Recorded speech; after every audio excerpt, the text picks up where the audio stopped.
Hey everybody, I'm TJ Major, spotter of the 6-cup car, the 8 Xfinity this weekend. And Freddie's here. That's all you did? Yeah, what else did you want me to do? I don't know. Usually you're busy. I was. Brett Griffin, spotter, Kaulig Racing. Jason Schultz called me this morning and said, tell you go Pats. That's fine. Did he really call you this morning and tell you that? Yep, 7:30. Congratulations on And your... that's the only message he sent? Said, Go go Pats. Pats. Tell TJ, go Patriots. Go Patriots. Go Patriots, and Yeah. Andrew And he hung up sucks. the phone. That's what he said. Congratulations on your early season Super Bowl. I mean, Listen, I thought you all played bad last week against the Giants. Oh, You played my really bad gosh. yesterday. What's up? Freddie Kraft, spotter for Bubba Wallace, Chandler Smith, and Nick Lights this week. Hey, guess what, Freddie? What's up, buddy? Casey's got silly season news she wants to tell everybody. Oh, she's going to tell us. Wait, Yeah. no, I don't. Oh, I was also now told she's- that I've been smoking a pack of cigarettes this morning, so It's too good to be I true. don't. what is it, Casey? Tell us. You're such an ass. You said you were going to talk earlier because you were saving yourself, and here we go. Casey, I just can you want not, you to contribute something. I this would time. also like to give a Can you shout not out be, to can you not be loving this week to to this morning? Andrew for completing his Ironman. I mean, did that's it. more than any of us. He have had a done hell in of a year. celebration. It looks like. Yeah. So Andrew has hickeys all over his neck. I don't that know what think we happened. might need I'm to going to run post. in a Iron Man, I guess. I don't know what happens at the finish line of these things, but looks like Andrew's been getting his neck sucked on for the last 2 hours. I think for $300, there's better ways to do that. It was from the okay. chafing of the wetsuit. Yeah, okay, yeah, So right. all I heard this morning was something about strippers and hickeys. That's all I Yeah, heard 'cause out of there's you. wetsuit Right. strippers Oh, to wetsuit help you get the strippers. wetsuit off. Right. So Right. the Right. wetsuit, the strippers probably gave me those. How did we do in the Iron Man? Because we did this all We did together. good. Yeah. What was the time? Like, It was 5:37:39. is that faster or slower than the first Iron Man? The bike and the run were both significantly faster, and that was actually the first time I ever swam in an Ironman because the last one got canceled. The swim of the last one got Oh, canceled. sweet. The last Iron Man was a fraud. The last Ironman was it was not a 70.3, it was a 69.1. It took you 5 hours. Wait a minute. 69.1. Now the guy's neck. Did he looks say like 5 hours? Yeah. 5 hours and 13 minutes or 30 minutes or something? Did you take a 5-hour beforehand? No, but a bunch of little caffeine installments throughout the race. Wow, sounds I heard like you ran into some you, DBC fans at the beginning of the run. Yeah, at the beginning of the run, I'm literally leaving They give you a fireball? transition. No, they didn't. I asked for Fireball at the the water water station cups? though, and she yells out DBC. So I told her I had my pills on me. There's fans everywhere. Oh, I ran really? into a bunch of fans. Did your pills contribute to the hickeys? That was after the fact. They saw him walk. I'm just they saw curious. him walk by. They're like, "I'm sucking on that guy's neck." Is that a Jeez. shark? What is that, a shark fin? No, it's Andrew swimming. Things I didn't think I'd hear at 9 a.m. Oh, Do After an you think Ironman. anybody's ever actually looked at Andrew and said, I can't wait to suck on that guy's neck? yeah. I'm sure somebody Brett, what are somewhere, you trying to say? No chance. somebody somewhere has been dying to suck on Andrew's neck. There's somebody out there You for neck sucker, everybody. you neck sucking son of a bitch, you. Well, I mean, come on, Brett. You've had a hickey before. No. Never. I just know how to get rid of them. Okay. You put Crest toothpaste on the end of a toothbrush and you brush it like you brush your teeth and it goes right away. How'd you get your first one? I did it to myself with one of those vacuum cleaner things. What are you what gonna do they call it? A Hoover vacuum You cleaner? were practicing. What? What were you doing with a vacuum I just cleaner, wanted to see Brett? what it felt like. Don't bother me when I'm cleaning my room. Well, I thought I locked the door, Mom. Sorry. You idiot started this time. We've been getting being immature, and I'm glad we haven't really backed that up at all this week. All right. Well, let's go back to actual important conversations. So 2 spots have officially been claimed in the Did you say the championship number 4. 2 again? In the championship 4. What'd you guys You think love of that number, yesterday's don't race? you? You What'd really guys love think that of- number, don't you? Okay, 2 spots have officially been claimed in the championship 4 for the Cup Series. What'd you guys think of yesterday's race? I love that number. What'd Oh. you guys think of yesterday's race? Oh, it was too long. It was too long for you. No. It got long Oh, at the my end gosh. for you. What happened to you? They got wrecked. When you Yeah. were second, third, 3 laps down, what happened? They got wrecked. Well, first of all, we pitted and we were just finished our pit stop and going around, and that's when Larson decided to KO the barrels. So you're pretty much Oh. we got pinned and got the free pass, and we were going making up ground, getting on the top 3 wide, and one of the guys. Turn 2 was a tough deal for you this that's weekend. what I turn 2, the number 2. Oh man, it's terrible. Turn 2. Who was- wrecked you? Yeah. Which time? Which day? To start with. Saturday was Saturday. the guy that owns Sunday. all this stuff. Sunday, we know who wrecked you Saturday. John Hunter decided to crowd everybody up the racetrack for 28th and just washed. I think it was Ross in the middle, and we were up top 3 wide or something. Or we might have got. You 4 were the wide. middle. Ross was top, I think. Ross was somebody. Ross was top of one No, of yeah, that, you're for right. sure. Yeah, Yeah, you were And- outside of John Hunter. He squeezed. Because Ross went Yeah. to the fence. And Yeah, we were middle, I think, and the day before we were up against the wall, and I just squeezed up. Just I don't know, man. But I'm not surprised, but it is what it is. It's racing. It gets tight over there, but you gotta know. You gotta know when not to go up any higher. So were you good in practice on Saturday? yeah, So was Busher not good in practice? average. I mean, I saw you were running second. He was getting lapped. You know, when I turned the TV on there at stage 1, I was like, man, that sucks for Busher to miss Yeah, it. they struggled there a little bit last year too, and not really sure why. Most of the time, our cars run together. Yeah, that's the first. I was gonna say that's the first time I've seen that big of a disparity between your 2 cars. And Chris wasn't terrible. Like he just didn't have a lot of fire off speed. But then like late in the run, we would be running. I don't know. We weren't very good in the first half of the race. We would be running like 15th.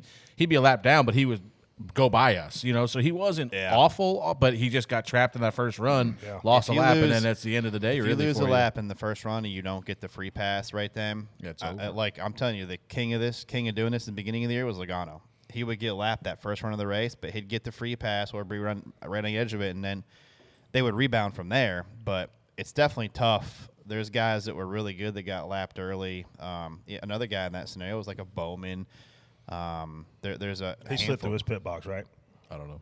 Yeah, I think he had a pit problem. Yeah, but he wasn't like He wasn't fast. no, but it's tough if you get lapped, man. Then you're if a good group of cars gets lapped, it's even harder because then you got to race them guys and. It's crazy to me, like talking about how close you guys normally are and how different you were yesterday. Even the Hendrick side of it, the 5 and 24 hauled ass, ran top 5 all day, Yeah. and you never saw the 9 and 48 all day. They were back Yeah. there by us for the most of the majority of the race. Yeah, we were good there. Brad was good last year as well, and we were able to come back and have speed. I thought we were in practice. I felt like we were second to Blaney in long run stuff. Blaney was lights out Blaney fast. was ridiculous. But I feel like we were really good. We just got pinned from that caution. We were running.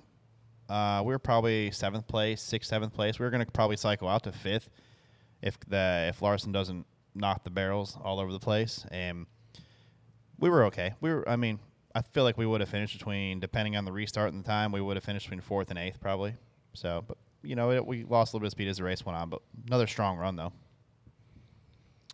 Yeah, we were the exact opposite. We ran like hell all day long and then finished 6th somehow. Yeah, well, a lot of guys. Dude, Yeah. look how many cars got Yeah. them. We got better. We took time at one point to just they wholesaled it on pit road. I think it was the barrels caution. We just sat there and they went wholesale changes. And Well, you then- gained a lot of track position from that. Yeah, we were probably like 16th, 17th, and gained. We 12th, restarted, came out of the pits last, so we restarted about 16th, 17th. But then our car was better where we could drive up Yeah. and gain spots on restarts.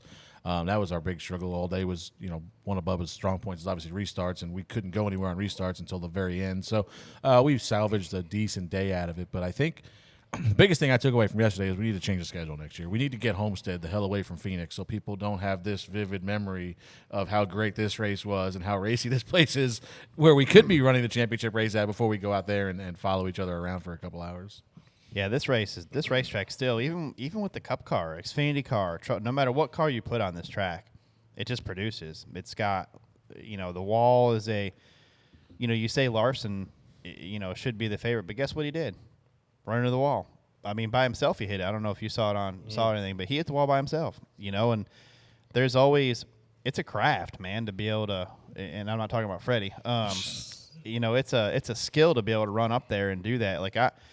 It takes you a while, like watching. Like Brad was probably one of the highest on entries to turn one. He would. I mean, there's times I'm like, oh god, we're hitting it, and then he wouldn't hit it. And I'm like, how do you do that lap after lap after lap? And to see the guys that can do it's impressive to see them. Experience the thrill of the racetrack like you're in the driver's seat with DraftKings Sportsbook.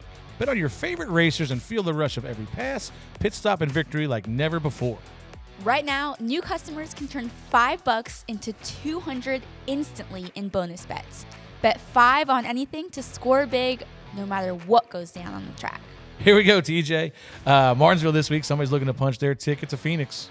Yeah, Martinsville. It's going to be a great race, and you never know what's going to happen at the end there. I've been a part of some bump and runs there and ended up pretty well for me, so I'm excited to see what the action is going to be on the track. Yeah, Stevie and the boys on Dirty Modell, they'll have the stats for you, but what they can factor in is who's going to knock who out of the way late in the race there. So it'll be interesting to check that out, see who some of the favorites are, but it's going to be a wild weekend. With props, parlays, and more, there will be action to follow all race long. The racing action doesn't stop till the checkered flag drops. Download the Draftking Sportsbook app now and join with code CLEAR.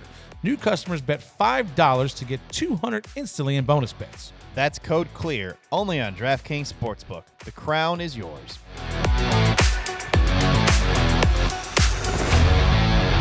I'm going to tell you what ain't impressive. If you are not in the playoff, you are not on TV. Yeah. It is. If you're a fan of a driver that's not in that playoff, and listen, there's 30 more drivers out there that aren't in it. Yeah. Holy cow. If you're not in the playoff for Kevin Harvick yesterday, nobody knew you were in the race. There was somebody. And that's a shame because to start of the season, I told Burton to start the deal. I said, man, I feel like where Fox was struggling and where you guys are doing great is you cover the whole field, not yesterday. I seen the tweet, and I don't know if it was you or John on Couch Racer, but somebody that should have been talked about a lot yesterday that probably didn't get mentioned was A.J. Allmendinger. He got mentioned at the very end. Like, he ran really well. He had a lot of speed. I know he finished third there last year, finished fourth there yesterday. He was fast. Like, he was – and I was thinking about that the whole time. I'm like, this guy you probably don't even know this guy's in a race, and he's having a phenomenal, terrific, marvelous day. Yeah, it was painful So, yesterday. Brett, when you put together sponsorship packages, I do the same thing. What does that tell you for playoff races? Are you charging more because you have a better chance of getting the playoffs, or how does that work from a team standpoint? I mean, we all know be lower? From an activation standpoint, Phoenix is a big sell because it's the finale, right? Whether you're in the playoff or not, it's still the finale. So it's a big championship race weekend to do things around. But you listen, this isn't about sponsorship, Casey, and I feel where you're coming from. But as a fan, if you're a driver, if your driver is not if you're a Bubba Wallace fan yesterday, if you're a Brett Keselowski fan yesterday, you don't even know they're in the race. That's just a shame. They got to fix that. There's more to just 7 or 8 guys being out there. Man, it was, and I don't know how. I can't watch any on TV, but I mean, the Saturday races, there was a lot of stuff happening in those Saturday races. You know, you had playoff guys just not having a good day. Nick's too fast, like 2 guys that I thought could go to Homestead and contend, Nick Sanchez and especially Christian Eckes. They go there. Sanchez runs into a guy coming to pit road, kills the left front of his truck, ends his day essentially. He only misses by a couple points. And then you had Eckes, who speeds on pit road. He obviously had an earlier penalty we'll talk about later, but speeds on pit road, ends his day. You got the 38. They're doing everything they can, obviously. They got the windshield about ready to fall in on Zane, but they're hauling ass at the same time. And then Rich Luscious makes the Hail Mary call of the year, where we talked about this last week with James Small. You know, you look like an idiot, but you could turn around and look like a genius. Like, it's the same thing now. Rich looks like a genius, but if the caution comes out anytime in them last 58 laps, Ben Rhodes is done. You know, he's got no tires left. But what a Hail Mary call for Ben, for Rich and Ben and that team, and it make it work. Some really cool drama. Is he going to win? Can he stay out front? You know. Yeah, so he drives back. You know, essentially what happened was he came and put his last set of tires on with 58 to go, I think it was, and then he's just committed to, I'm going to stay out because we knew everybody else was going to pit. It's just faster to 2-stop there, or 1-stop, I should say, and he's just committed to, I'm going to stay out. So then he had, I think with 30 to go, he had like a 30-second lead. But obviously older tires. That's cool, though. Yeah, and here it is. Can you come run me down? And they ran him down, but he was not going to be a third-place truck in the race, or second place, I guess he finished. No. And he did because, he finished there because of that call and because guys couldn't get to him. So, I mean, kudos to Rich for that. And, I mean, Rich has only been there, 3 or 4 weeks now, or races, I should say. Yeah, they got switched in the middle of the playoffs. Yeah. So, I mean, awesome to see that deal pay off. But I thought there was 2 really fast guys that had an opportunity to get themselves to the Final Four, and they both made really big mistakes yesterday. TJ, I got to know, because Freddie probably can't comment. Was Reddick's car as ugly from the roof as it was on TV? Yeah, it was weird. From a distance, you were like, "What? Who is that car? What is that?" And It was like a drunk zebra running around out there. I don't know if it was that, but it was definitely. It took me a handful of times to figure out. Okay, that's 45. That's 45. That's the 45. Even your car a couple times, I had to look twice and be You know how some people wear shirts and you look at the print and it starts messing with your eyes? I feel like that's what that car did. You see a different image when he keeps looking at it. Yeah. Freddie, shout out to you. I mean, matching your car with your haircut, that was a real win for you. My haircut. I mean, the one that you posted. I don't know what your hair officially looks You like. look like that Griffin mushroom don't have guy. any hair, so I don't know. You look like the mushroom guy from Mario Brothers. Mario Brothers, yeah. That one, That's what I was the one going right for. behind you. Yeah. Yeah. Look at that good-looking Oh. son. Yeah, but we need the mushroom guy. I On there with unfortunately I Freddie. took it. I should have just left it like that, but I didn't. I can't believe he didn't. That's Thankful pretty to- weak. I don't know if you should have Thank let you, it. Mike. Just faded that right up. Look at the girl in the background laughing. Did you see her? That was the girl cutting my hair, I think. Yeah, she's How about laughing. boss man Dale Jr. with the top 5 finish on Saturday? Yeah, how I about only had to that? wreck his teammate to do it. Hey, he didn't I wanna- wasn't going to bring that up. He didn't want to feel left out of the group. I mean, He found out how strong the magnets are in the JRM cars. They find each yeah, other every it's week. crazy, isn't it? Yeah. Oh, this is what y'all been talking about in those team debriefs. No wonder y'all keep hitting each other. Yeah, I was hoping. To get a. I don't know. To get what? We were having a. There's plenty of. You know how many things I had written, typed, and was gonna send, but I Just didn't. say it, man. I don't like. I wanted to get A gift card.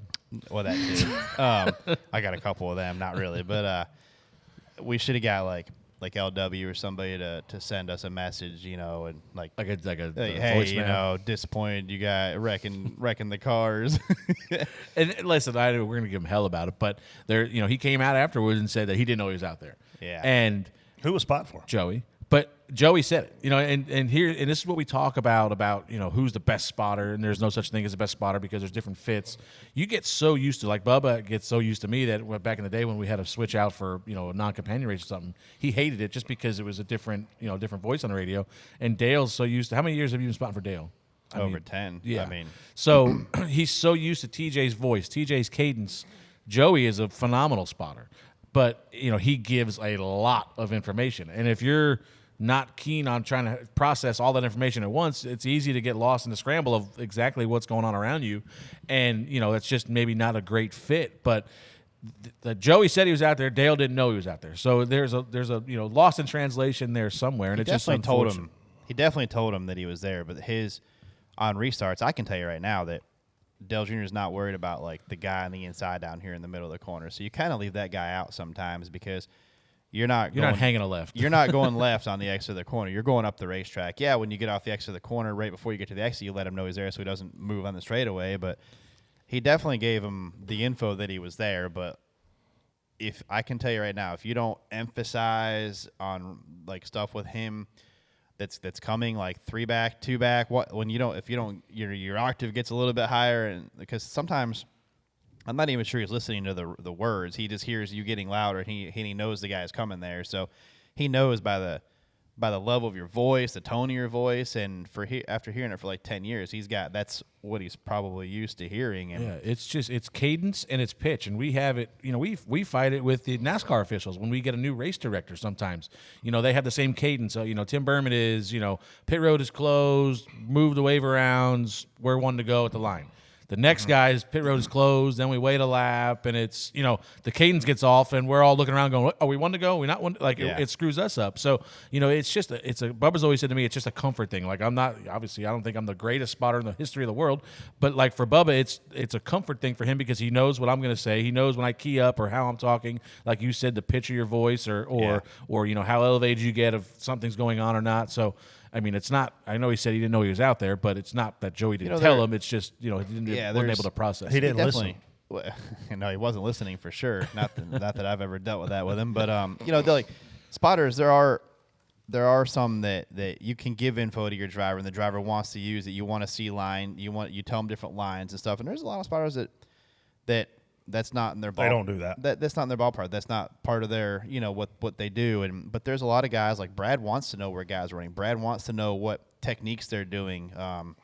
Like if you see a guy, going on the high side, turn to the middle on exit. You tell your guy if you see him make up ground, if you're used to look at his lap time, okay, that was 2/10 faster. Maybe we should be doing that. You know, there's things that you're always suggesting and stuff, and a lot of it you talk about during the week with your driver. Like, there's probably not much that me and Brad don't cover during the week as far as line-wise, how the race played out, what techniques to try. There's probably not a lot we don't cover, but they want to hear it during the race. And but, yeah, there's no doubt that Joey Meyer gave him all the info. It just didn't translate to what he couldn't paint the picture. He didn't understand the picture. So you guys alluded to a lot of spotter changes coming next year that haven't been announced yet. How, I mean, At least 2. comfort-wise, how does that work? You know, how do you prep for that, especially coming into the season when you're used to a certain spotter, and obviously that's changing? It can make Daytona 500 interesting, Casey, like, because you get there and we don't have all those testing and practices, and you show up basically and run the duels, and it's a new voice, it's a new technique, and I promise you they're not going to do it the same way your last spotter did. Doesn't mean they're better, doesn't mean they're worse, but it's going to be different. So as spotters up there, we're aware of that, right? So you just got to really spend a lot of time with your driver, understand what he needs, understand what's important. To TJ's point, you know, I spotted for Mike Waltrip one time, and he was tight at Michigan, and he said, I don't want to hear inside the rest of the race. Like, so you just got to have that relationship where you can adapt on the fly and be able to help each other. And it's definitely a challenge when you – I mean, look, I showed up with Jeff Burton, had never spotted for the guy, and we won the qualifying race at Daytona. It doesn't mean you're going to struggle. We didn't win another race all year, by the way, but we won the first one. So, but it comes down to just that synergy that Freddie was kind of talking about. Should be interesting. The biggest thing I took out of that Xfinity race was Sam Mayer. Like, where's this guy come from? I mean, he struggled. And I shouldn't say that because he's always had speed, but he made a lot of mistakes early in the year and even through the middle part of the year. You know, the first race of the playoffs? I think he wrecked on lap 1. Where were we at? I can't remember where that. Texas. So and he's to battle back from that now, being a championship 4. I think he's kind of learned from mistakes and kind of figured out that, you know, if I just hang around here long enough, good stuff happens and I can find myself where I need to be. And another thing is with that team is a lot of the guys from the 9 car. You know, it's Marty Lindley, crew chief, but a lot of the engineers and stuff are from the 9 car last year, and the 9 cars dominated Homestead. Like, whether it was Byron, Reddick, Noah. Like Noah would run against the fence, and Sam didn't run against the fence a ton. Yeah, I mean, he did late in the runs, and that's where I think he found speed. Late in the runs, I seen the first run, he kind of hovered around 10th, and then all of a sudden he drove up and was probably going to win the stage if it was a few more laps. But just credit to him for figuring it out here, and then he carries a lot of momentum into Phoenix. I watched Sam in practice, and he went out behind Josh, and he wouldn't run against the fence, and he lost ground to us, but he just didn't. I think he knew if he went up there that early, he was probably going to get in trouble. But he got better. He did the weekend perfect, man. He got better as the weekend went on, and as he took advantage of what was handed to him in the race and made it work. I mean, he's definitely improved, and I'm honestly not surprised he's in the championship 4 right now. You better be glad Riley Herbst ain't in this playoff. Man's on fire lately. I don't know what they found, quote unquote, at Vegas, but they have carried that over to Homestead, and they were fast. 2-3 more laps. I mean, and the 00 was the class of the field. And Riley was fast earlier this year, though, too. He had some, he had a first couple. Was he win by 15 seconds? No. No.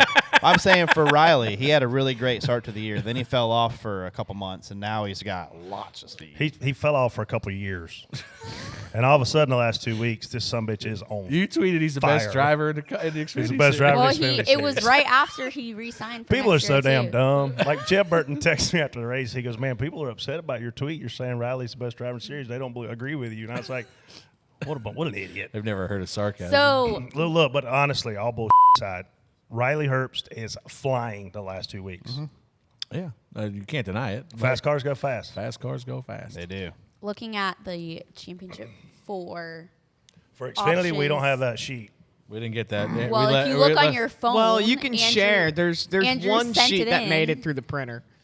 Oh, it's The over- printer somebody's got it. jammed this Oh, morning. here it is. I got He was it. a little busy this morning, guys. Freddie, why don't you So tell Austin us? Hills +3, all guys. So Where'd you get that at? I Is there just only found- you- one- there's only one copy of this. Guys, one, can you sorry. believe this? There's only Austin, one printer at Austin- JRM. John Hunter's up 44, Cole Custer up 3, Austin Hill up 3, Allgaier on the bubble -3, Sammy Smith, minus 49. Chandler Smith, 54. And Sheldon Creed, Who wins Martinsville? 65.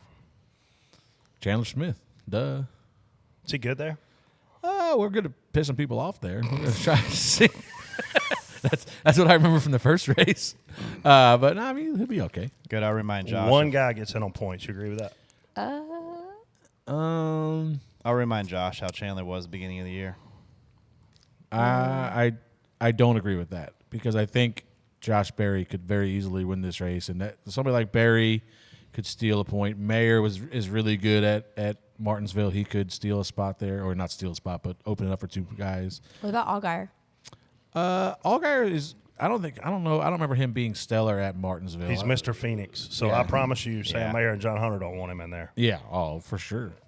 Yeah, Justin. That's a weird spot for Mayer because you need to help your teammate, but there's no way I'd help Justin Allgaier at Martinsville. So there was an interesting thing that happened in this race, and I really didn't know where to bring it up in the show, but while we're talking about the Xfinity guys, I'll bring it up now. So Cole Custer, I thought NASCAR screwed up royally, and I still don't know how I feel about it even after. I went to them yesterday and talked to one of the race directors and got an explanation on it.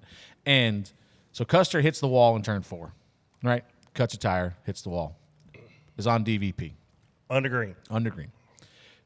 Stays green. Stays green. He can't get to pit road because it's too high on the racetrack. He comes slow down the front stretch with a right front flat, nurses it back around, comes down pit road, gets a penalty, too many men over the wall. The penalty was a little bit. I mean, it was a cut and dry rule because they had an opening in front of their stall, and the crew chief put one foot out to catch a tire. So it's a legit penalty. So I get back to thinking, and I said, well, if it's a penalty on DVP for too many men over the wall, it should be a 2-lap penalty, not a drive-through like he did. I was like, oh, that's interesting. So then so before I went to NASCAR, I talked to my own team about it, JR and Booty, and I said, hey, listen, this is what happened yesterday. Before I sound like an idiot in a hauler, make sure I'm right. And I said, he hits the wall, DVP, comes down pit road, too many men over the wall, just a pass-through instead of a 2-lap penalty.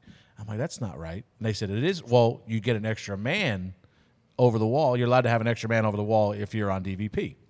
This is hard to follow. Just stick with me. So now I'm like, okay, well, wait a minute now. Then he got screwed because he shouldn't have got a penalty at all if he just had one extra man over the wall. It should have just been straight through, no penalty.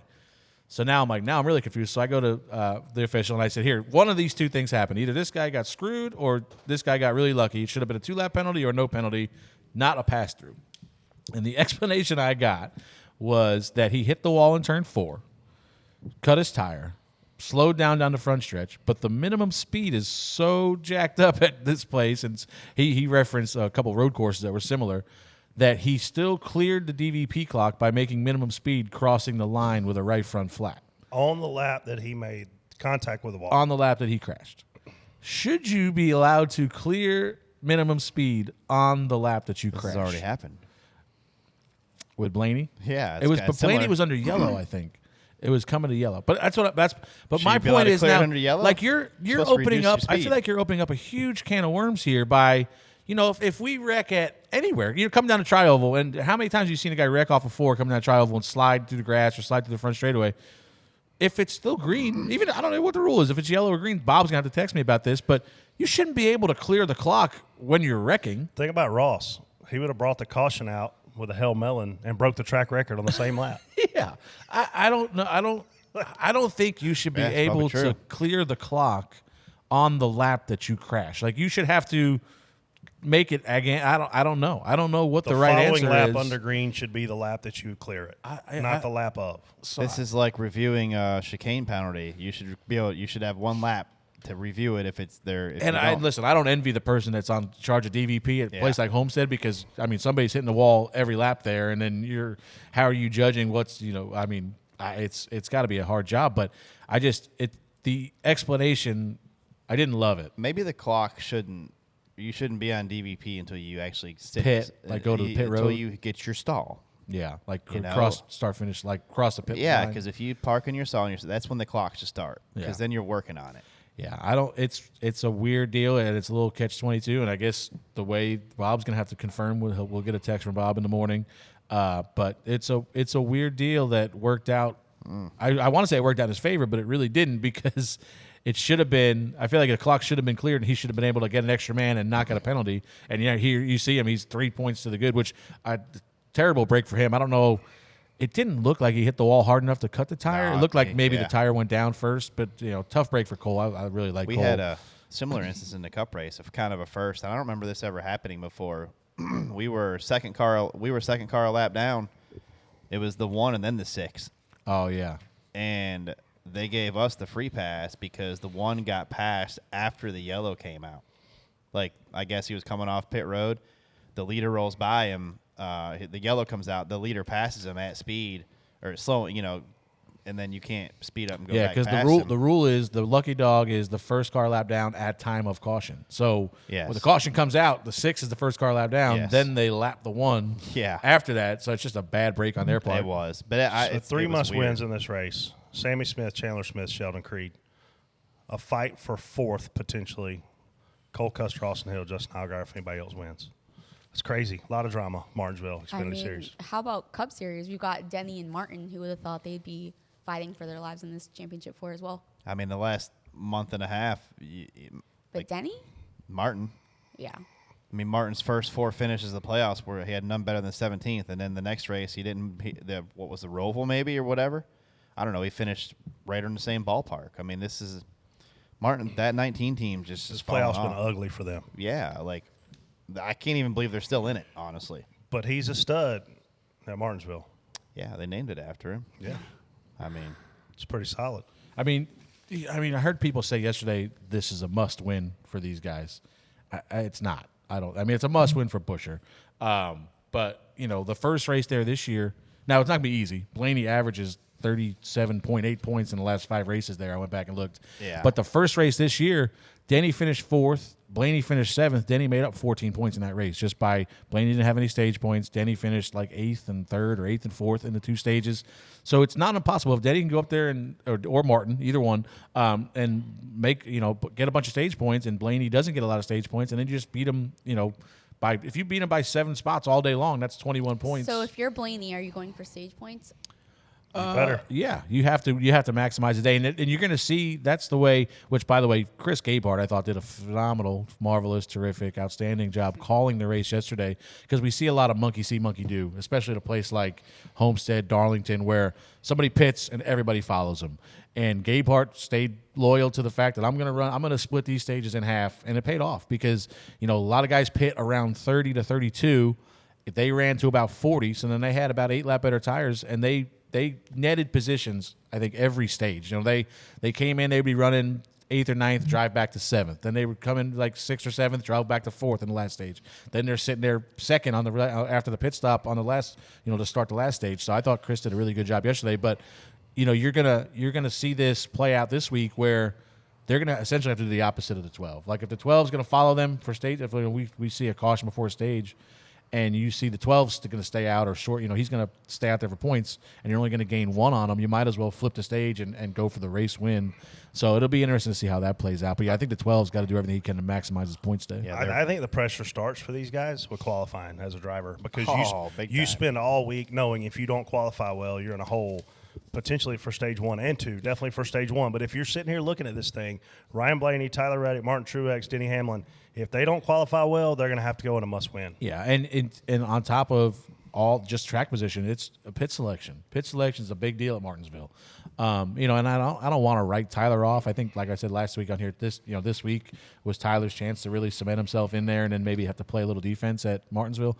He'll be good there, but I just think that he's going to have to. It's an uphill battle for him more so than guys like Denny and Martin that have been proven winners at that track. Let's move into spot on, spot off. First topic, Christian Eckes is penalized by NASCAR for changing lanes too soon on a restart in the Truck Series race. Spot on, spot off, Freddie. Man, I want to say spot off. I was told also to clarify this a little bit. He wasn't penalized for changing lanes. He was penalized for laying back. That's not what they called, though. I know, but there was. I guess somebody went and talked afterwards and said it was actually for the laying back, not the changing lanes. That's what I was told. how could you call a penalty for changing lanes and then change your mind of what the penalty was later? Well, I mean, he probably did both of them. They just chose that one at the time. Listen, Which one did they say over the radio? Changing lanes. That's what matters. So, if you go back and look at this replay, it's as close as it can get, and I'm fine with it. But the problem is, It don't sound like it. you're setting. Well, no, I'm good. I'm good with it, but I'm not gonna be good with it after the next 2 weeks because you're setting a precedent going to two places where this happens every restart. That if somebody, we just talked about this last week with Regan. You're penalizing. They penalized the 11. I'm sorry, they penalized the 19 when they easily probably could have penalized the 11 because they both moved at the same time. But you're penalizing him for being half a car out of line at the start-finish line. He didn't break the plane of a bumper. He was changing lanes, quote unquote. By the letter of the law, he was starting to change lanes just before the start-finish line. But he did not get completely out of line. He was a half a car out of line, probably at the start-finish line, and then had the momentum to get outside of him just after the start-finish line. But we're going to Martinsville and Phoenix, where this happens every restart. Dr. Dive Bomb. And you better now hold to this, which I guess now you don't have. You open the door to get out of it because you're going to change. You're going to claim that the penalty was for something else. But you're this. It annoys me to no end to hear that they changed their mind and the penalty was for something. We can't different. assume they changed their mind. That's hearsay. So it's just like we talked about last week, Brett, on here. Phoenix is the king of out of line. Look at Ross Chastain and Chase Elliott last year. Yeah. I got a picture of Ty Gibbs way below the line before there. So listen, if you're gonna call it that tight, that's fine. But you better call it that tight moving forward. You've set the precedent this week, and probably put this kid in the hole for his playoff future. And obviously he sped on pit road and ruined his day. But you put him in a hole where he probably had to be a little bit of panic mode for the second half of the race because of this penalty. So now you need to call this consistently moving forward. I'm spot on for it because this is actually consistent from what I've seen with. They did the same thing to Jesse Love at Kansas. He was out. I've got a video picture of it as well. He was halfway out with a run. I don't know if they actually penalize you. I know they said it was for changing lanes. I don't know if they actually penalize you. If someone slams on their brakes and you move a little bit to miss them, but you don't gain anything. But if you have a run and you're halfway changing lanes and you have momentum to get to the guy, they're probably going to call it because the Jesse did the same thing at Kansas. He laid back a little bit, got running the truck race, and he started moving. I mean, he was moving before the start-finish line, and that's what the rule says, no changing lanes, and he had momentum. Like I said, I don't think guys get checked up, somebody misses a shift, you move out, you get back in, you don't gain anything. I'm not sure they call that. But if you do both of those things and combine with each other, I think you're getting called for it. And I'm fine with that. Just stay with it. As long as it happens moving forward. There's probably some that were missed, and I know there's some that are missed. And if it's going to be police like that, it needs to be pretty strict. Like, if your guy's going to move, if he's moving, penalize him. There was some times this year where at Loudon, Chandler, your guy, he's moving. Know what you're talking about. Yeah, I know. I didn't figure you did. I got a picture of it too if you want to see it. But nope. I'm sitting there looking at it. He's no further out than what Christian probably was, and he's got momentum making a pass. And listen, if you watch that replay, at the same exact time, the 11 and the 19 who's on the bottom split. But is this a race director thing, or is it everyone? It's a judgment call. Y'all know this. I know, but y'all act surprised. Is it is it the race director's judgment call? Or is it absolutely okay? So I guess it's like I don't think it's the race. I think it's it's committee. The committee. The committee's back. Yeah, because they don't call it immediately. It's called a lap later or whatever it is, half a lap, whatever it is. They have a committee meeting up there and talk about it because I think it's at the end of the day it's the Wayne was probably mad. It's the series director's calling him. He wasn't there, so wouldn't you? Wayne Naughton's now making that call. Wouldn't you need to have multiple people looking on this if you're a race director and you have a whole field that you have to look at? Should be one person. Should be one person. But somebody else should be keeping an eye on it. I mean, you're one person, Freddie. Do you think that you can keep track of the entire field? You can't. You but need more than one person to be watching the race. So but it the does call need to should be one person's call. Just hold on a minute. If you bring me the video, Casey, it should be my call. Yeah. It should not be. I'm fine with Agreed. that. Agreed. Yes. But you It's just not- said that you were delayed. He was delayed in saying it, which meant that he needed somebody to share that. They're the ones who said they have a committee. I'm saying that's how you know that it's discussed. Like it's nobody's going to see everything, but when it Casey should be rolled her brought eyes to at me. one person. I'm not the one that said they had a committee, Casey. They said it. Don't be mad at me. Well, you can tell when something's happening because your restart's under review. Yeah. You know what I mean? That's whenever you're waiting for it. So most of the time that's front row stuff. But And you're in that situation, you're hyper focused on it probably because you know the guys in front of them stayed out on old tires, so you know there's going to be some movement here.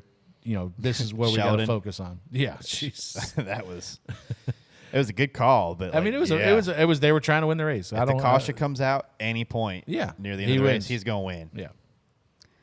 Well, on a similar topic, NASCAR waits to throw the caution for a tire sitting on pit road late in the Xfinity Series race. Spot on, spot off, TJ. Was this after I was out? Probably. It was the last caution, I think. It was a tire sitting on the outside of pit road. Yeah, I mean, I was probably driving in my car, so I didn't see it. So we have a green flag cycle, and I wish I knew how many laps it was. Just without going back. Joel knows. Watch Joel. Joel said it was 25. I don't know that it was 25. It was a long time. It was not 2. I can tell you that much. It was more than 5, probably more than 10. We had a green flag cycle, and a tire must have got away and rolled out against the outside wall. And then we ran and ran and ran until the 11 car, who was on a different strategy than everybody because he burned a set of tires, he pit and somebody else pit. There's a couple guys that were staying out that were probably trying to catch a caution. And then as soon as they cycled through, we threw the yellow flag.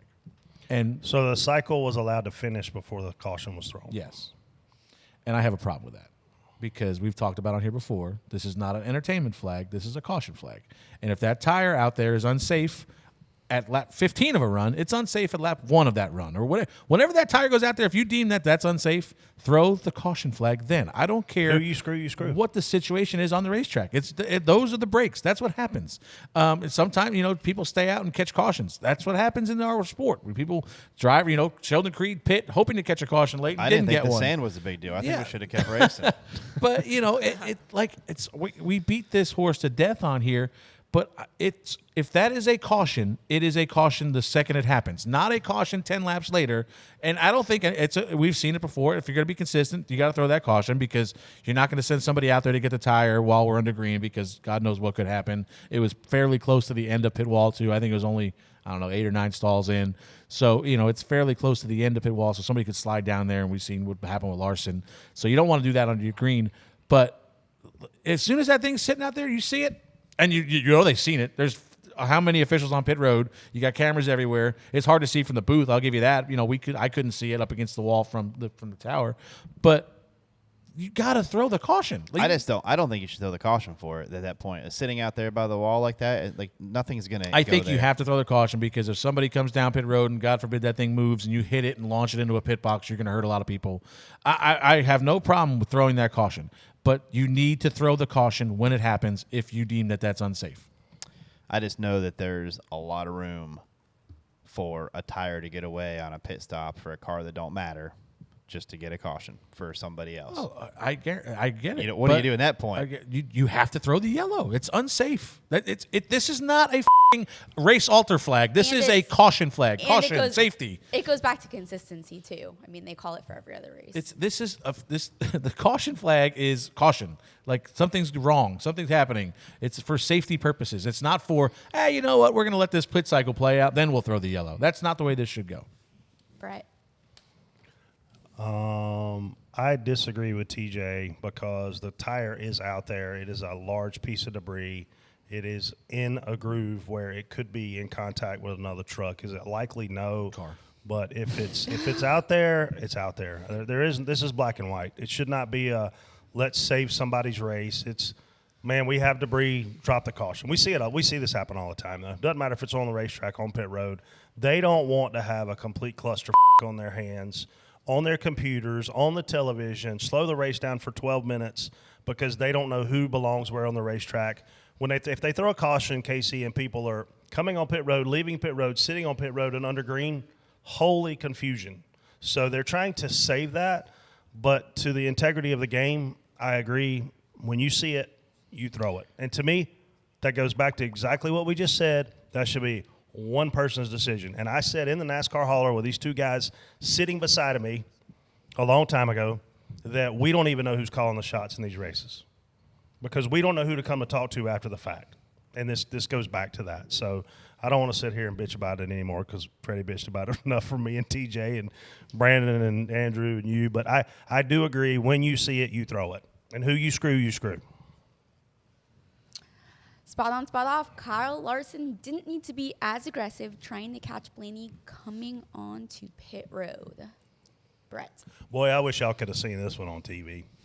Freaking Steve Letarte and Dale Jr. were just 100% sold on the fact that Dave Blaney, God, what year is it?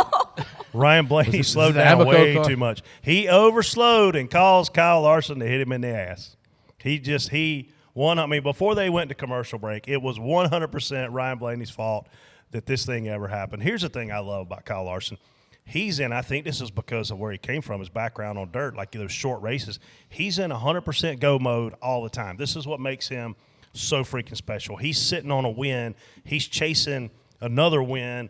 And he said during his media availability this week, they said, how much did you work on Phoenix this week versus Homestead? He said, Homestead 100%, Phoenix 0.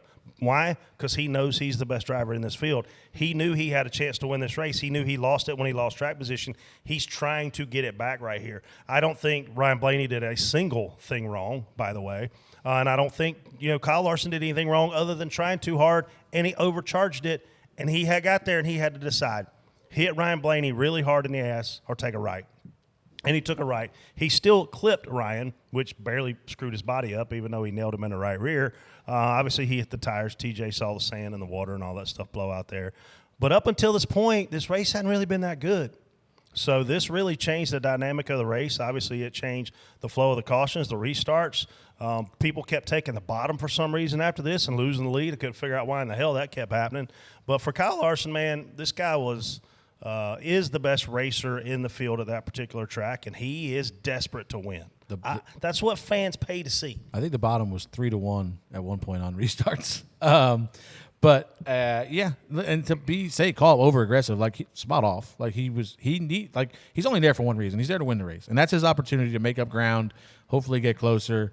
Maybe his pit stops have been phenomenal all year, so they can hopefully maybe jump to 12 on pit road. And if the race plays out green from there, that's deciding the race right there. It's going to be between the 5 and the 12, and if he gets out in front of whoever gets out in front of who is probably going to win the race. I'm going to ask you something right here. Go ahead. Who runs out of talent more than Kyle Larson does? I don't know. I hate to say he runs out of talent. He just oversteps. Did he run out of talent the other day?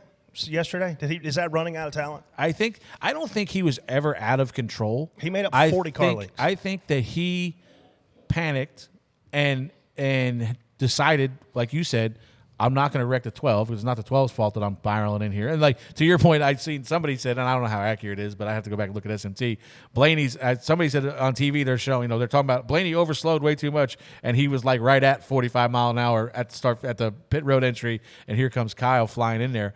But he made a conscious decision to wreck himself versus wreck Ryan, and he said at the end he was in control the whole time, and I think he would have been speeding if the 12's not there. He's gonna blow that first section, I think. Did you see already at the barrels? Yeah, but he was gonna be speeding. Yeah, but I'm just saying, like I don't even know. I don't know what he did inside, whether he let off the brake at that point trying to get back to the right or whatnot. But it's hard to say that he ran out of talent. It's just like he's almost too talented for his own good. You know what I mean? Like it's almost like he feels like there's not a position he can put himself in where he's going to be in trouble. That's what I'm getting at. Yeah, like it's like, I had a friend Jazzy that does a lot of sim work. He works for Truex now, and he's like, no driver out there can be as good as my sim because my sim driver runs at 100% every lap. Well, Kyle Larson runs at 103% every lap, and I think that's what this is. But how many times though, TJ, does he make an error in races? Well, I just like the part where you said I don't think he did anything wrong yesterday other than get pit road too hard, hit some barrels, and take himself out of the race. But he didn't do anything wrong. I mean, I'm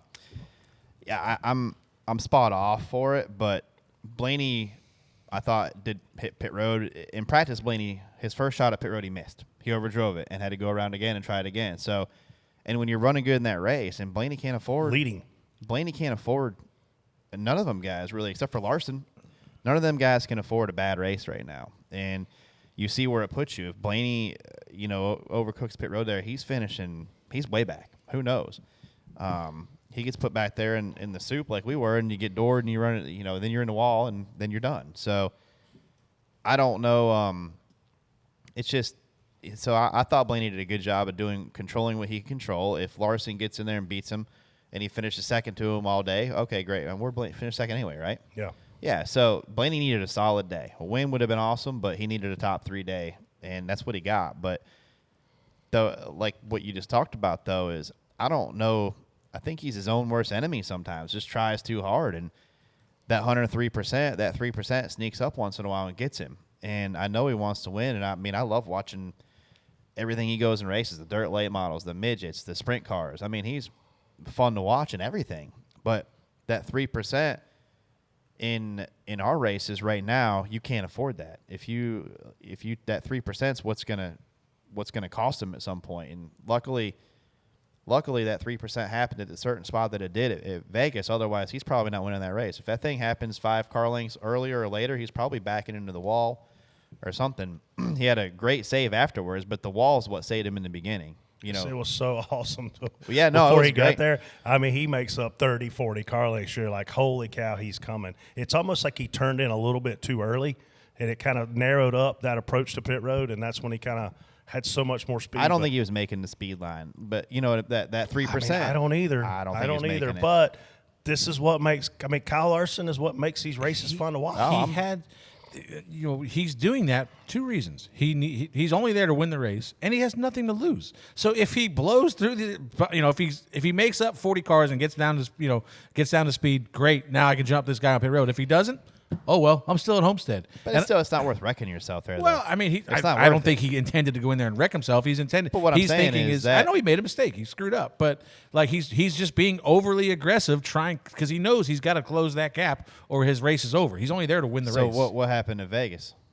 But was that with us? No, whenever he spun out he was running us down, we were leading the race. He's running us down. And then he burned his stuff up, and we started pulling away. And that's when he spun out. Is when we started pulling away because you could see he was loose. Like, he just like I said, he's almost too talented for his own good. He thinks he can do stuff that the car can't handle at times, Which is awesome. yeah. no, that's it's what you fun. want. It's fun to watch. Imagine for if sure. everybody tried to get to pit road that good. How exciting it would be. Spot on, spot off. Is Belle someone you expected to go this far in the playoffs at the beginning of the season? And what about at the beginning of the playoffs? Freddie. Yeah, I picked him in my Final Four at the beginning of the playoffs. Listen, he's got the recipe, what you need to be successful. Great driver, great crew chief, great team, fast race cars. That's what you need. He's got it. He's the one that he said it yesterday. I listened to the beginning of the teardown on the way to home last night, and he said, like, good race, if I have a fast race car, I look good. If I don't have a fast race car, I don't look good. So, he's performing as he should, and they step up in big moments. This is the 3rd time now where, last year, Roval, 3 places that he really doesn't really enjoy, honestly. He's not a big fan of the Roval. I don't think he goes out there and wins in a must-win. Martinsville, not a lot of success there, goes out and wins in a must-win last year. Yeah. This race yesterday, he's struggling. Like, he was decent the first stage. He's back there with us, second stage, about to go a lap down, and then boom, they get a good caution. I'm sure he caught that caution the same way we did, get some track position back. And here you go. He's in position to win the race when the 11 and 12 start racing the hell out of each other on restart. He takes off, clean air, win the race. So he capitalizes on a moment. They obviously had the car good when they needed to, and I don't think he's exceeding any expectations because this is I think what he should be doing. 5 wins in the last 2 years. Seems like all those wins come in big moments, and this is a big moment for him to win. Gives himself a week off, realistically, to get ready for Phoenix. His team more so to work on that car for Phoenix. I mean, we talked about before, the guy who wins that first race of the playoff in a round of 8, man, it really sets him up for the championship. And now you got 2 studs that are locked into this thing. And that's I might change my wooden idiot if Larson was serious about putting 100% effort into Homestead and none into Phoenix, because that's dumb. Because that's real dumb. I don't know. He definitely has been. Just when you kind of think he's out, done, and here he comes back. Then he just wins a race. So this race kind of worked out. Like, apparently he was losing his mind earlier in the race. Probably I guess the they second played stage. they were playing some of his radio clips, and that's not like that's. I mean, you got to control that stuff because look what happens. You got to control that stuff. You can't think you're out of it when you're running like that, and just start having those moments on the radio like that. Just realize that it can change just like that. So, but for him to his car is definitely fast enough and he's good enough to be, when you put him in them positions, to capitalize on. That's what he did yesterday. I mean, I don't think if that yellow doesn't happen, I don't think Christopher Bell wins that race. He's going to have to figure it out at Phoenix, though. He's not been great there. Last year he made the Final Four. He qualified 17th. I picked him. He sucked. I think he only got like one stage. He got some points. I think he finished 10th. Yeah. But to your point, he has an extra week to prepare this year. Last year he didn't know he was in until he won Martinsville. Yeah. So now this year you've got basically 2 weeks to get ready for Phoenix. So hopefully it'll be a little bit better. And the only question mark on this team, like I said, great driver, great crew chief, great team. Our buddy Sherwood's over there. Pit crew. Pit crew's kind of been the Achilles heel, and maybe across the board at Joe Gibbs Racing. Like the 19 had some struggles yesterday, I think. So which is not normal for them. That's the question mark. But didn't they change? So didn't they change pit crews, which is why They swapped. Christopher's done well with Ty, right? They swapped with Ty, and then I don't know that they didn't swap back, but they didn't swap back, but they had issues right away again. So it's just they because Phoenix is gonna come down to a money pit stop. That's no matter what. If it's the last stop before a long green flag run, or if there's a green white checker, even after stage 2. Yeah, it's gonna. That's what I'm saying. Like could be. It's gonna come down to a pit stop at some point, and you have to be on your game because we're seeing the 5 and the 24 teams are money right now. And you're gonna have to go heads up with them at some point in this race. And we've seen it. We've seen it change like that. I mean, I don't know how many years ago it was. Brad was probably going to win the championship. Has a bad pit stop, last stop, loses it that way. It can flip that quick, man. So Casey, what do you do to celebrate when Christopher wins? I'm curious.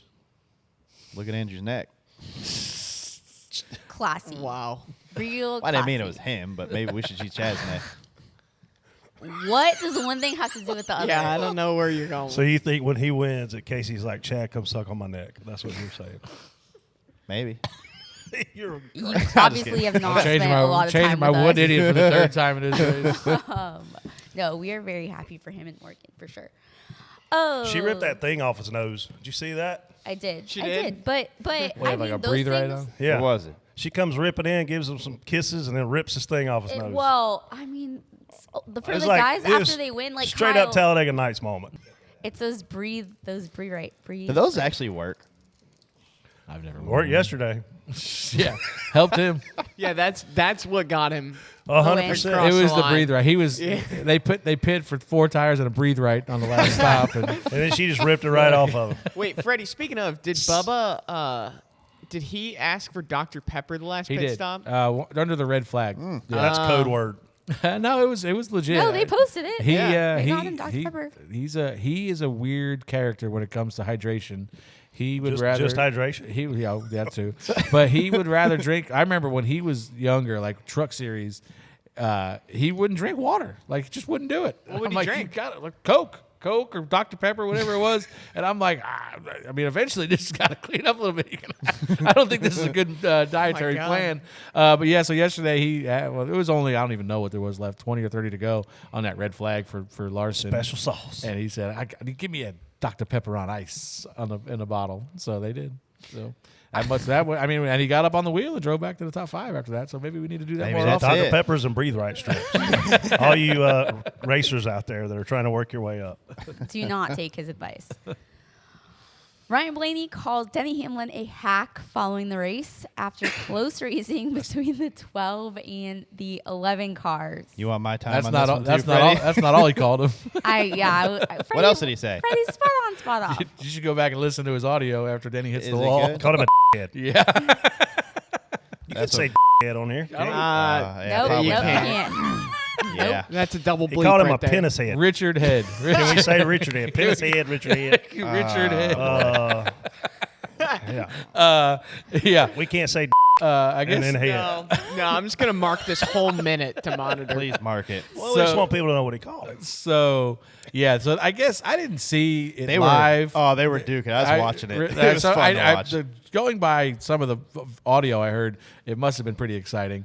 It was. But yeah, so they wreck, and then Blaney says, "F that Richard Head," And then afterwards, I see he called him a hack, and I think it's great. They were literally. I mean, listen, this is what we want out of these Oh, it guys. was- We've been begging for somebody to say what they're thinking, and Blaney finally gives it to us. You know, all these other guys get out of pit. Oh, well, you know, just racing. Blah, blah, blah. He's like, no, screw that guy. Dude. You know, like I'm telling you, they were. I was enjoying the show. This is after we got put in the wall, and so I'm like, oh, they're racing pretty hard. So I just kept watching them, and they were squeezing each other out of 4. Denny tried to slide job him into 1, and he came up and he did stop. Denny put it right on. He did what he's really good at. He put Blaney in a tough spot, but Blaney, in a very skilled way, reacted to it perfectly and stayed right there where Denny was planning on washing him up a little bit, and Ryan timed it perfectly and did exactly what he had to do to stay on the outside of Denny right there. It was 2 guys racing really hard. And then it got to the point where they were, Denny got inside him out of 4 and turned to the bottom, and Ryan chased him down. It was like, but that happens in every Truck Series race, every straightaway, so that's nothing new. But I enjoyed watching it. Those are 2 guys that are highly talented with fast cars, not wanting to give, and that is good racing. let me ask you this: I didn't see it because we were probably 10th or 12th, so we were racing back there. Did they? That's when Belle got both of them in one shot, right? There was a front row restart. He went to this is where I think Denny screwed up. I didn't see that. They were going down the back too wide after racing their tails off. Belle's coming with a run, but not a massive run. And I think Denny thought maybe Christopher wouldn't make it 3 wide. And if he did, he wouldn't have enough momentum to clear him. It was very obvious Denny didn't necessarily want to run the bottom because he was entering so high, which he's one of the best at that anyway. But he enters above the middle, and Christopher Belle goes down on the bottom and just clears them both and gone. See ya. Yeah. This car, one thing that probably makes this track good, racy is this car actually, it does wrap the bottom and the middle a little bit better than the old car, I think. A little bit more. So even on long runs, like you can see some guys go down and use the middle still.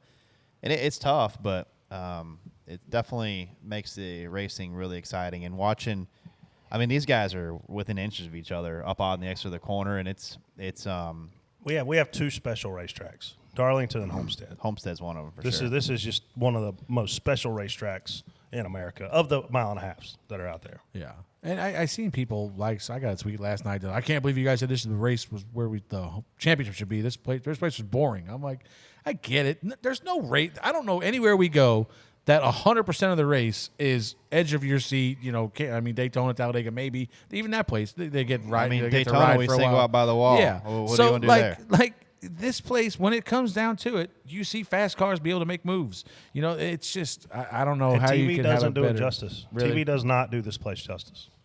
Well, that's No. a shame. It can't. TV hot, can't do it, slick. especially when Yeah. they're only covering playoff guys. If you just sit where you sit on our point of view, looking down into turn 1, we go into turn 1. Even like late in the run, there's cars in 6 different lanes. It seems like all you over know? the place. Like- One thing I like that I miss about the Cup car is seeing in the Xfinity race, you can tell when them guys start throttling up. You can see the car start to, and that guy's like on the edge right there. The Cup cars, you don't see that drive it sideways. The thing start rotating on the throttle. Those things are because they're downshifting and standing wide up into the gas. and yeah, but that's what I'm saying. You don't have that whoa, this thing's really powerful here. You don't have it's just that twitch, and they either spin out or they you don't see it. Hello, downshiftting. Let's move on to the DPC A main. And did you guys watch that late model race last night? No, I didn't. Only because I was flying. Yeah, we were probably flying home. But I almost had a weekend. Who off. won? I know it was like $300,000 or something like that on the line, right? Was that the Eldora race? It was the championship race for the Yeah. Was it Lucas Oil? Well, yes. It was a one race shootout essentially for the championship. They went to like a cup format. Yep. Where they eliminated. Oh, They're nice. now down to And 3 or 4 guys. Ricky Thornton Jr. loses it when everyone thought that was the guy to win. Well, I was talking. Unfortunately, we ran into Kyle Strickler a couple weeks ago at the bar. I don't ever want to see that guy again. and that all he was started telling the- me, he said that, that started a lot of stuff. But he was telling me that, Ricky Thornton's obviously dominated the year. He's the guy in late models right now, but he's not very good at Eldora. So it's kind of, it sucks for him that he dominates the whole season. Then we make this race, the championship, about one race, and I'm assuming he didn't win, right? So I guess he was not. spot on with his, assessment of it. So who won? Hudson Oh, O'Neal. little Huddy. Yeah. In the He's like the he's in the fan. Rocket House car, right? Is that He's right? He's in the Rocket House car, I think. Little fan favorite there, too. Yeah, yeah. All those guys are. That guy made me a lot of money in the Chili Bowl pool a couple of years ago. He was like nobody ever heard of him, and he was like Group 8 guy or something, and ran really well. But that race I didn't get to see that race. We were flying home. I saw the finish of the Outlaw race the other night at Devil's Bowl. Oh my gosh! What a Last race. photo finish. Last race at Dude. Devil's Yep. Bowl. Yeah. Shout out to whoever tagged us in that photo. That was a Was it gravel? great Gravel won. photo. Yep. Gravel beat McFadden. Yeah, Yep. McFadden got held up by lap cars in the last corner just enough, and I mean, he won by like a foot. Like it was going across the line. So back to the late Really model good race. We've had some comments around the format of the NASCAR championship and if it maybe shouldn't be a one race deal to get that championship. Do you agree on the late model side as well that maybe it shouldn't be a one race deal?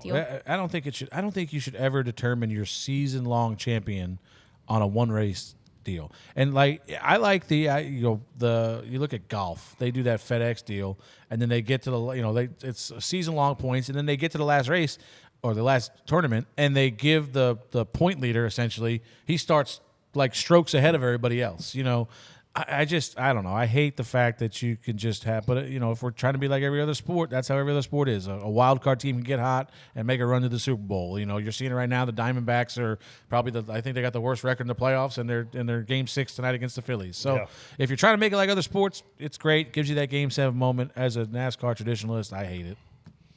I do like, there's not a lot of things that Freddie does that I like, but I do think a 3-race deal at the end, mix of different tracks. Even if Phoenix is in that, I don't care. But go to the last 3, Martinsville, Phoenix, Homestead. Fine, let's run those 3 and pick the final 4 going into it. With those last 3 races, let's let them race it out in them races.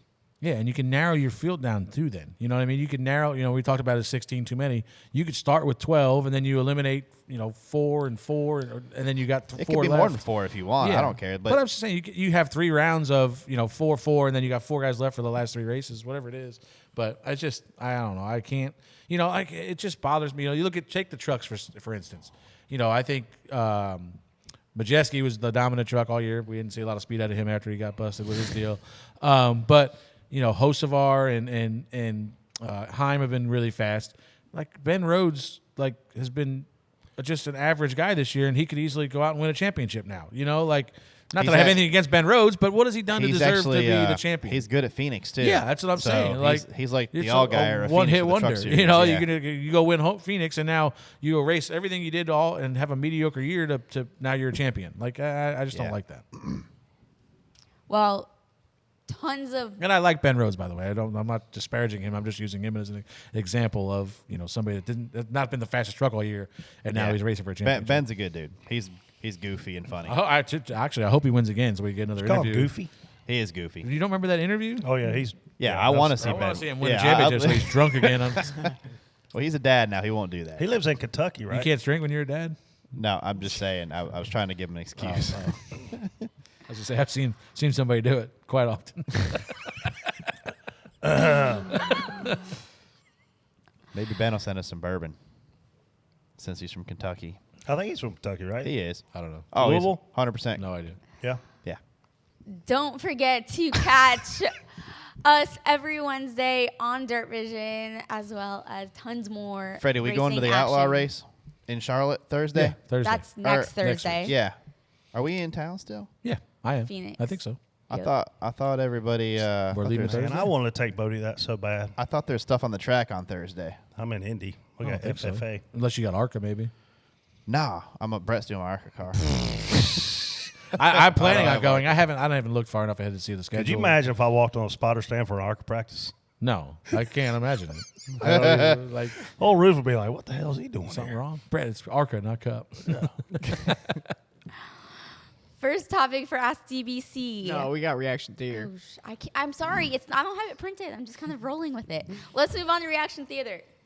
You know what we didn't have this week with Brett being gone? We didn't have to deal with him breathing into the f***ing microphone all the time. I can't stand it when somebody else is trying to talk or make a point and you have Darth Vader in the background going, Jesus, somebody give him like a mute button or explain to him he can back away from the microphone or something like that. Caller, I am your father. I don't think people realize when they do that, it's just gonna get worse. People have not realized that about Brett in general. Like, if you tell Brett he's bothering you, guess what? Wait till you see Halloween pictures next week. Yeah. Are you gonna be Wait. Vader? No, I'm not. Are you out of town for Halloween? Did you tell me that? Way to go. Yeah. Sorry. Man, is everyone looking forward to Martin Truex Jr. just upsetting the system? We've got finishes of 18th, 36th, 19th, 17th, 18th, 20th, 9th, and 29th. So if he goes into Martinsville, essentially wins his way in, then wins Phoenix, does NASCAR freak the hell out and change the playoff system again? Honestly. I mean, this is like Kansas, but the opposite version, having a good regular season and in the postseason. So, does this make them change the format again? No, it shouldn't. This makes what Freddie said right though. Like it's a one race championship deal. So does he deserve to be in the Final Four? I mean, probably not. But if he wins freaking Martinsville or goes and gets 55 points, he probably does. Before the playoffs started, the 19 and the 24 were everybody's favorites. So to say he doesn't really deserve it compared to the regular season that he's had is probably not really fair because he was those two were were supposed to duke it out for the championship. So he had a great regular season, and this is why he's still even on this sheet right now is because of how good he was the first 28, whatever race. How many is it? 25, 28 races? 26 races to start. 26 races. Martin was lights out and won this championship or won the regular season championship because of that. Yeah, and So- to that point, he's not in the Owners' Championship anymore. He's out. He was out last round, at the end of this round. So, or into the last round. So,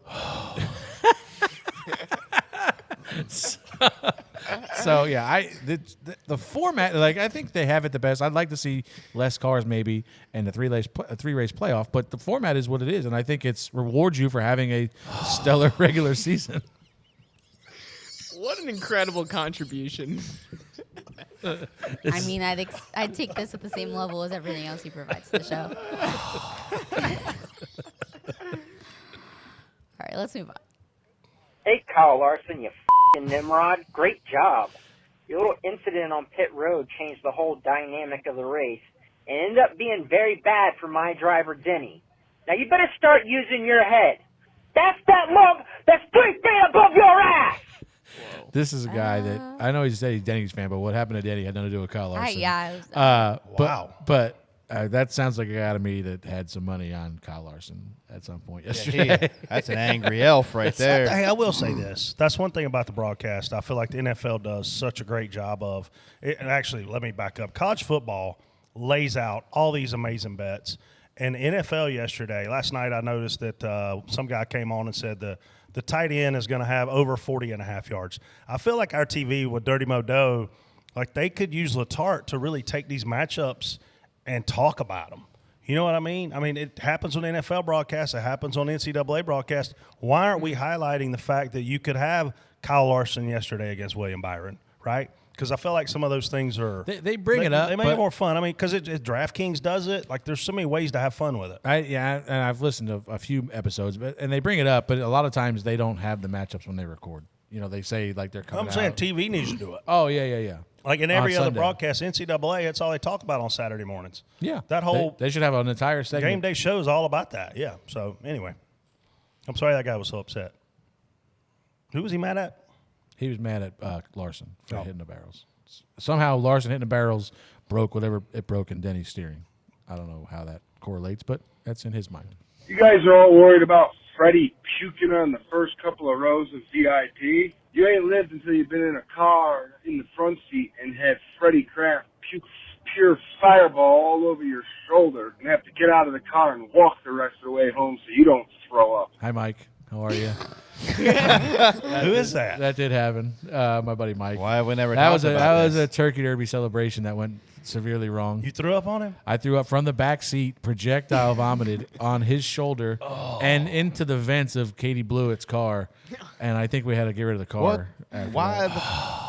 the Sold it for. you have to cut like what? Why the didn't you tell us you projectile vomited at the before the show the other in Vegas? Well, you could have told us. No, I didn't Warned projectile us. vomit the show. No, but you I could have s- told us that was a capability. Oh that you have. yeah. He He did. He did He say did. that. I did say. Oh. I He said warned I the whole did- I front said I row. warned the whole front row when I got out there. Oh, yeah, well, Yeah, what about us? Yeah, that did happen. So, and Mike did walk about a half mile back to the house because he was so mad at me that I think I don't remember any of it. I wasn't really physically there. But I mean, I was physically there. I wasn't there mentally.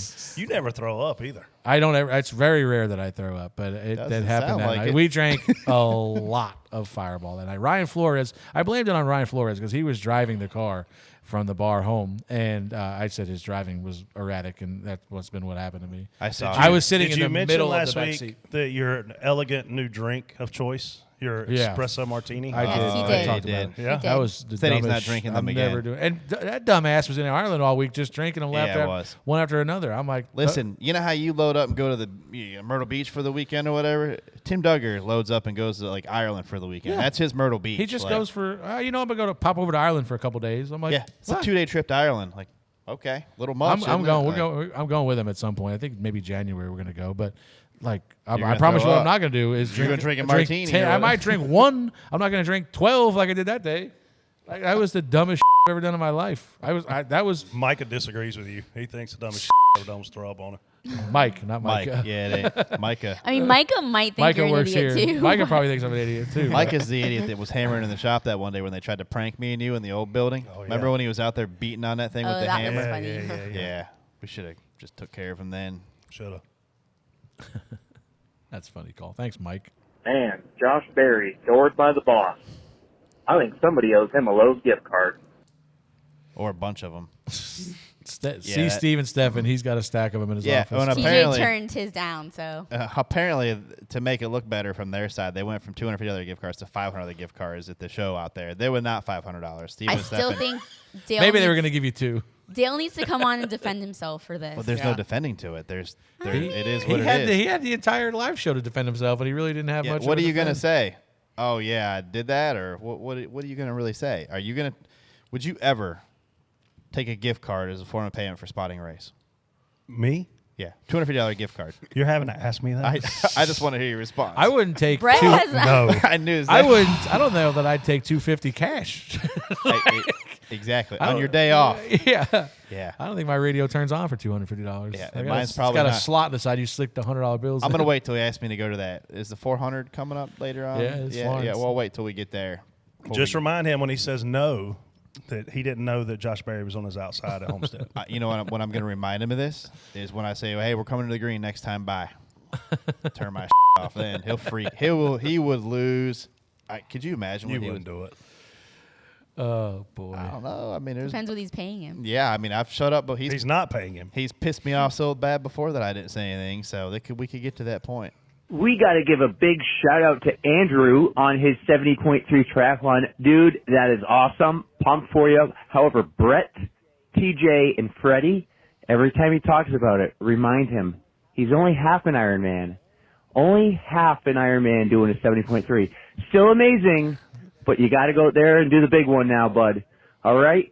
All we're doing is helping you go out there and get the big one. Andrew, you're not an Andrew, Ironman. you want the big one? Until you do the whole God. thing. Is there a long? What's the big one? You got the little one. You want the big one. So it's a 70.3, which is a half Ironman. So a full Ironman is double the distance. So you're half the man we thought you were. 140.6. So you're half the So you're man half we're proud of assuming me. you are. Yeah. How long Yeah. does that take? Like 10 hours? 12 hours. 12 hours? Yeah. People do that? Oh, yeah. So you're not an Iron Man. He's a No, half. he's an Iron Man. He did it twice though, so he's an Iron Man. Yeah. How many people die after a real Ironman? I don't know. You and Freddie. They have a just- full medical staff. I would die at the start of the Iron Man, just so you know. When they There's pop the the start. pistol, I would I'd be like, drown. shoot me now. Yeah, when you pop this pistol, put it to my head, please. Get it over with. Yeah. Oh my God. So what is that? So it's like what? Like a 3 mile swim? 2.4 mile swim, 112 bike, and a marathon. Are you training yet? Fuck You got one that. lined up. You're gonna go and do.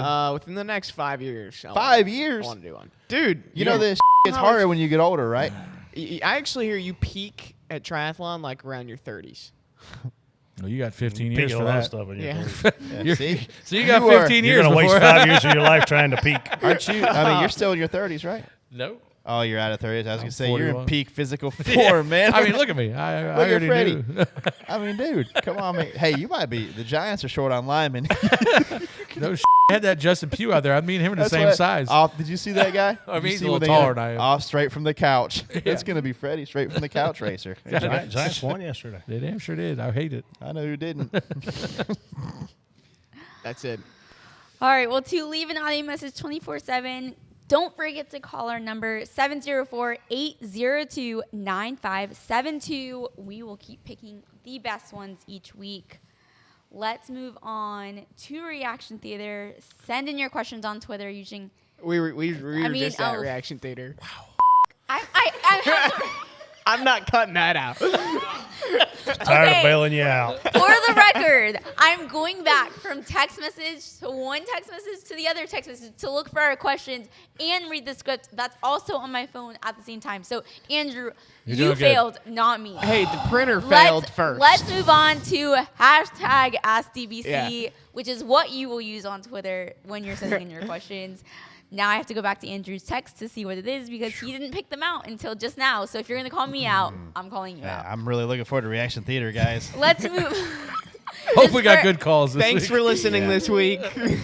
This first question is from one of our favorite listeners, Master of Light.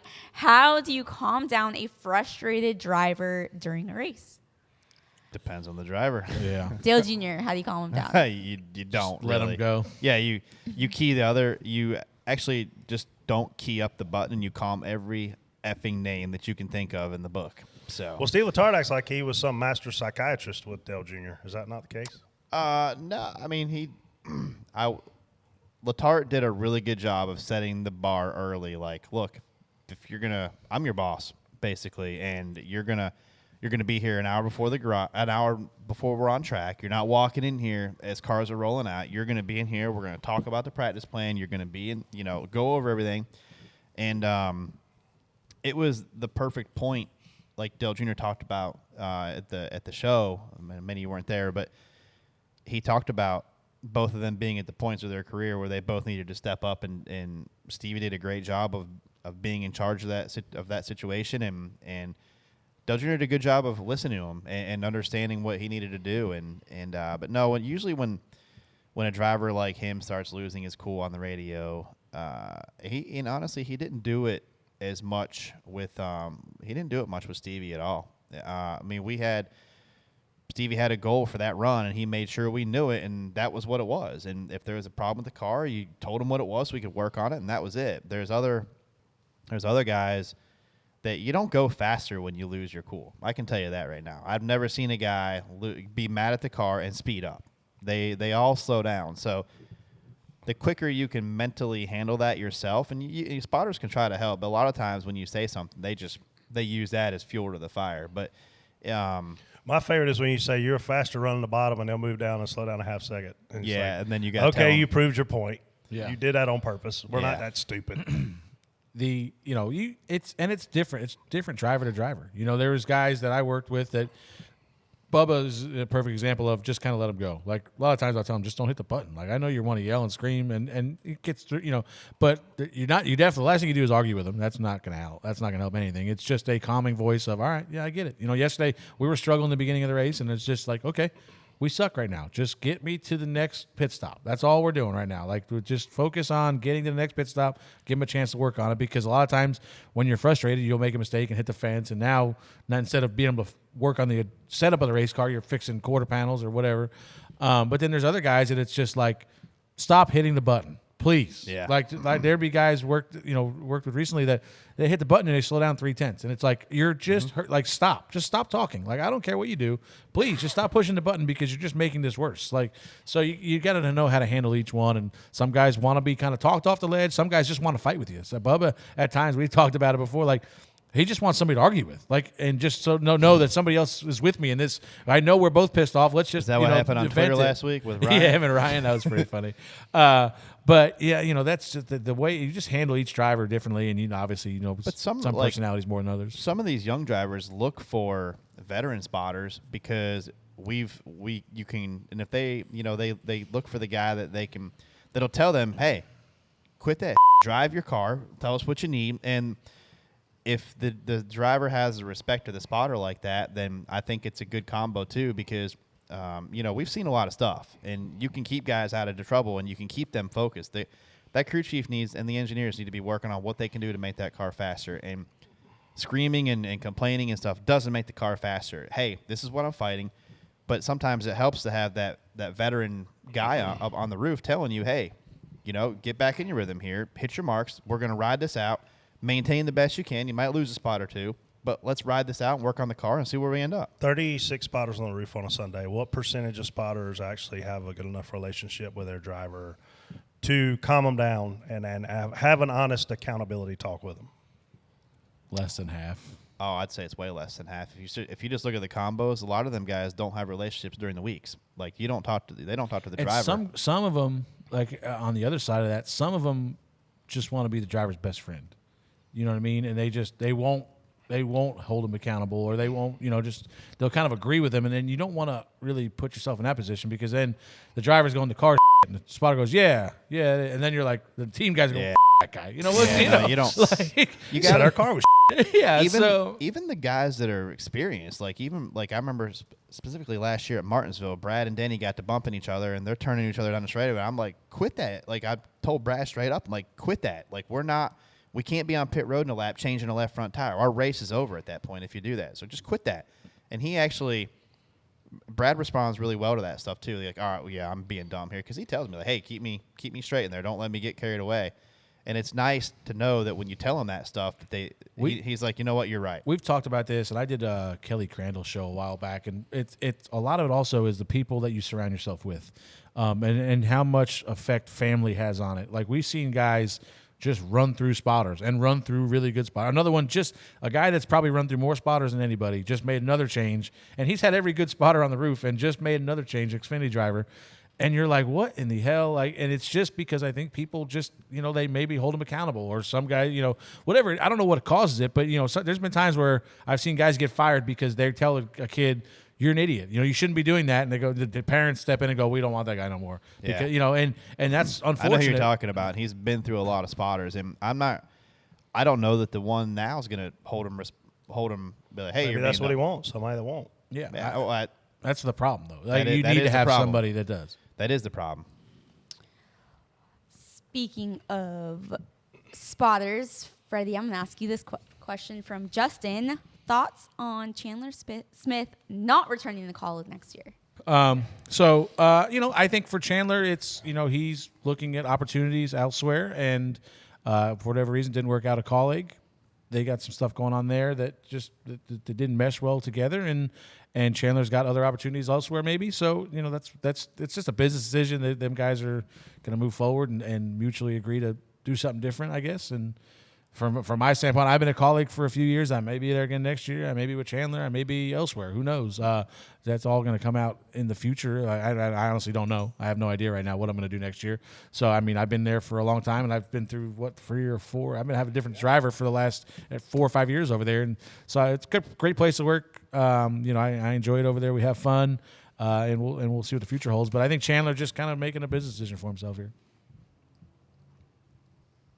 Any rumors as to where he's going? You see rumors about Joe Gibbs Racing.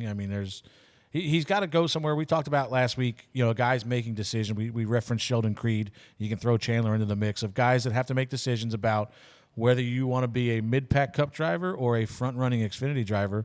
And I think Chandler sets himself up here. If he goes to a place like Joe Gibbs Racing, he could potentially go out there and win a bunch of races next year, and then that sets you up long term for being in a better position. Sheldon Creed, he hasn't announced anything. He could do the same thing. He could be going to Gibbs and set himself up. He goes out and wins a bunch of races next year. He could set him up for a better future. So I the 10 car's still open. That could be an option for Chandler. I don't know, but I think that if I was in the position of telling these Chandler or Sheldon or whoever what to do, I'm thinking you want to go win Xfinity races versus run mid to back of the pack in the 10 car, because we've seen this year that they're not up to speed where they need to be. Yeah, this is big boy business, and Kaulig Racing and Chandler Smith had business decisions to be made. I think, and I have been privy to a lot of information to which I legally cannot speak to, but I think at the end of the day, both parties lost a little bit here, and both parties won a little bit here. And when you look at teams, and I've been a part of the sport for a long time and a part of deals like this, when you look at situations where parties split before contracts are up, there are a lot of different scenarios around that. It can be sponsorship. It can be opportunity. It can be teams wanting other drivers. It can be drivers wanting to go to other teams, right? A lot of different scenarios. But in the best way I can lay this out for you guys is what I just said. I think they both lost in some ways, and I think they both won in some ways. And I think when they look back 2 years from now, they'll probably both be happy they did what they did. Because you want people in your organization that want to be there, and you also want to be in an organization that wants you there. And this particular situation in our sport requires funding, drivers, crew chief. There's a lot of different things to go into these recipes to make race teams work. I mean, look at Sheldon Creed.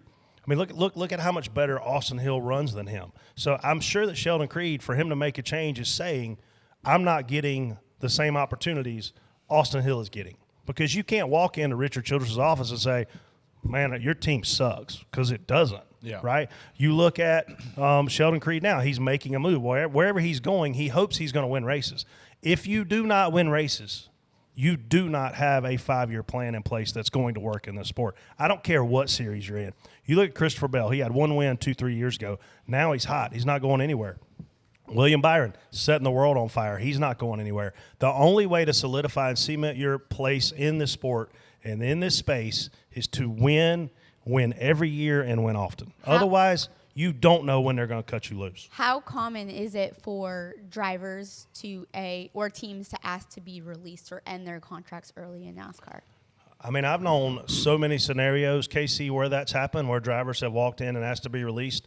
But I've also known scenarios where team owners have walked in and said, we want to release you. We want to fire you. We want to terminate your contract. We want to free you up to let you go talk to other teams. And if there's interest out there and better opportunities for you, we want you to leave. So it's a 50-50 split again. If everything is working on the business side and everything is working on the competition side, nobody wants to go anywhere. But when there's problems, and the business side can be a lot of different things, the competition side a lot of different things. When there's problems, people want to make changes, and that's normal. I mean, how many times have you quit a job? A bunch. How many times have you quit a job? Yeah, I think it's How many times have you been fired from a job? Because I've quit jobs and I've been fired from jobs. Same. This is no different. The only difference is there is a contract in place, and when there's a contract in place, you have to work through the legality of it. That means a lot of different scenarios are out there to make both parties do what I said, lose and win. Moving on to What an Idiot. Who do you guys got this week? TJ, your eyes lit up. Who you calling? Why is everybody looking at me? Well, your face kind of You says call- it all. Call that guy that wrecked you on Saturday. I can't believe Dale Jr. didn't know what TJ stood for after all these years. I can't believe it. I can't believe I was listening to the show. That makes me even more mad than it. What an idiot. No, I don't know. There's a man. Just when you think you have somebody goes and tops it. I don't want to take Freddie's, but my biggest one it was highly entertaining, but the Saturday night stuff is ridiculous. Yeah. Cars tour. Yeah, the intentional wrecking. Well, is Kip losing control already? I can't believe Kip goes over there and all hell breaks loose. Just cue a I don't know what's text the problem. message chain from Kip in a minute. Yeah, he's got his hands full right now. The intentional wrecking, the great race. Actually, I was enjoying the show, and man, it went bad in a heartbeat. I mean, the guy, two people race for the championship, take each other out, or not really take each other out. One got kind of taken out. And then multiple times, and ends up the guy wins the race. But so which one do you really give the idiot? So the thing, and I'm not there, so I wasn't privy to all the radio transmissions. We're talking about Katie Hettinger and Caden Quapple. Yeah. And they're racing. Were they racing for the lead when they crashed first time? Yeah. Oh yeah. So they get. That's what I'm saying. It was 20 to go. Great race. It looks to me like Caden comes up. He kind of squeezes her a little bit, gets a little loose. And the back of his car gets in hers, and then she chases him down the racetrack. It seemed like to me, and I could be wrong. And she wrecks, and it is what it is. I thought that was a racing deal. I thought wrecks maybe other cars too. Yeah, it collects other guys. But then the next restart, or whoever it was later in the race, And from what I'm understanding, people on the team were telling her, instructing her to do this, which is worse. We've talked about that on here 100 times about, the one time Chad told Byron to go wreck Bush. Byron's stuff ended up more wrecked than anybody's. But then she goes and right hooks him down the front straightaway, which is the worst thing you can do in the sport. And we've said it before. People got suspended. Too. Wrecks herself. Wrecks her car worse than his. Obviously, he came back and won the race. Her car's destroyed. And it's just a terrible look for what the never should you ever right hook somebody, but especially for what happened down the backstretch didn't warrant by any means. And this is kind of 2 weeks in a row the same team. This is the same team that Dassey was driving for at Winchester 400 that's on the front stretch trying to fight a kid, and that ends up launching Steven's dad down the front stretch doing a burnout or donuts, whatever it was. This is 2 weeks in a row this same group is kind of looking bad, and I hate to call them idiots because I like them guys, but it's a bad look. You can like them and they still be idiots. Yeah, no, it's just it's a terrible. Speaking from experience. Yeah, trust me, I know. But it's just a terrible look for the sport, for everything, and I would hope that some suspensions are coming because you can't just let people right hook people out there. Yeah, wasn't there another race too that it happened in, something similar like that? I don't remember. I don't have a full blown what an idiot. Actually, I want to give somebody credit before I call somebody a semi-idiot. I thought it was great yesterday that NASCAR was on NBC and went head-to-head with F1 on ABC versus usually we're buried on cable and they're on network. So it'll be interesting to see how the ratings do. I bet we're triple what they were. We'll see. This isn't my what an idiot, but there was some debate this week about how do teams grow fan affinity of the team. And I think a prime example of this is in football, Tom Brady left the Patriots and he went to the Buccaneers. Patriot fans stayed Patriot fans. Some of them. Most of them. I know some that were I'm not saying that they didn't go support the Bucs, but if you're a Dallas Cowboys fan and Dak Prescott leaves, most of you are going to stay a Dallas Cowboys fan. And the debate was brought up this week in our slight sport. difference between Dak and Tom Brady. Same thing. Regardless of how you think it's not. Same thing. How many 7 rings. But when you look at our sport, and the debate is, we need fans to stay fans of a team when a driver leaves. There are very, very, very few instances where this applies. And I think probably the two most history teams where this has always applied in my lifetime was if you were a Wood Brothers Racing fan, you were a Wood Brothers Racing fan no matter who drove that 21 car. It didn't matter if it was David Pearson. It didn't matter if it was Morgan Shepherd, Michael Waltrip, Elliott Sadler. You were a Wood Brothers fan through and through. Richard Petty.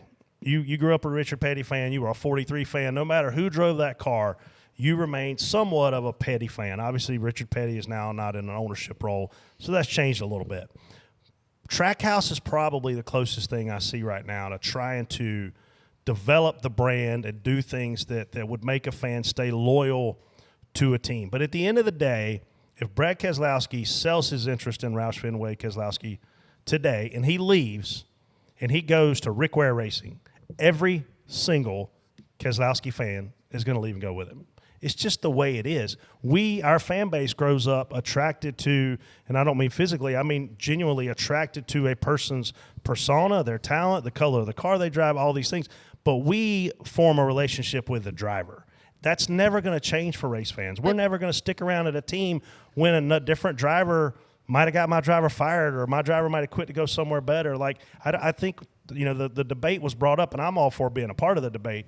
But I think that we're missing how old school our fans are always going to be, no matter how old. I think to your point, I being at the 43 for a few years, I got added to every group chat or group, 43 fans or whatever it was, and there's just a loyal group of fans that are going to be a fan of the now, maybe not so much because of, just kind of switching on the legacy. Yeah. But for all those years, they were Richard Petty fans they didn't matter who drove to 43. No. They were 43 fans. And the same with the Wood Brothers. But and now you're going to have, take our team, for example, people could be, somebody a Michael Jordan fan is going to bring him into the sport. They're going to just be a fan of the 2311 team, no matter who's driving it. So, but yeah, I agree with you on that. If Bubba leaves 2311 tomorrow, all of Bubba fans are leaving. Yeah. They're following him. Go ahead, We Casey. didn't made our stars got so big though. You know, like like no matter where Dale Jr. went, they were going. You know, Tony, all them guys, wherever that driver went, he had such a following, and it wasn't just the team. Man, those guys were. I think that's an age thing, though.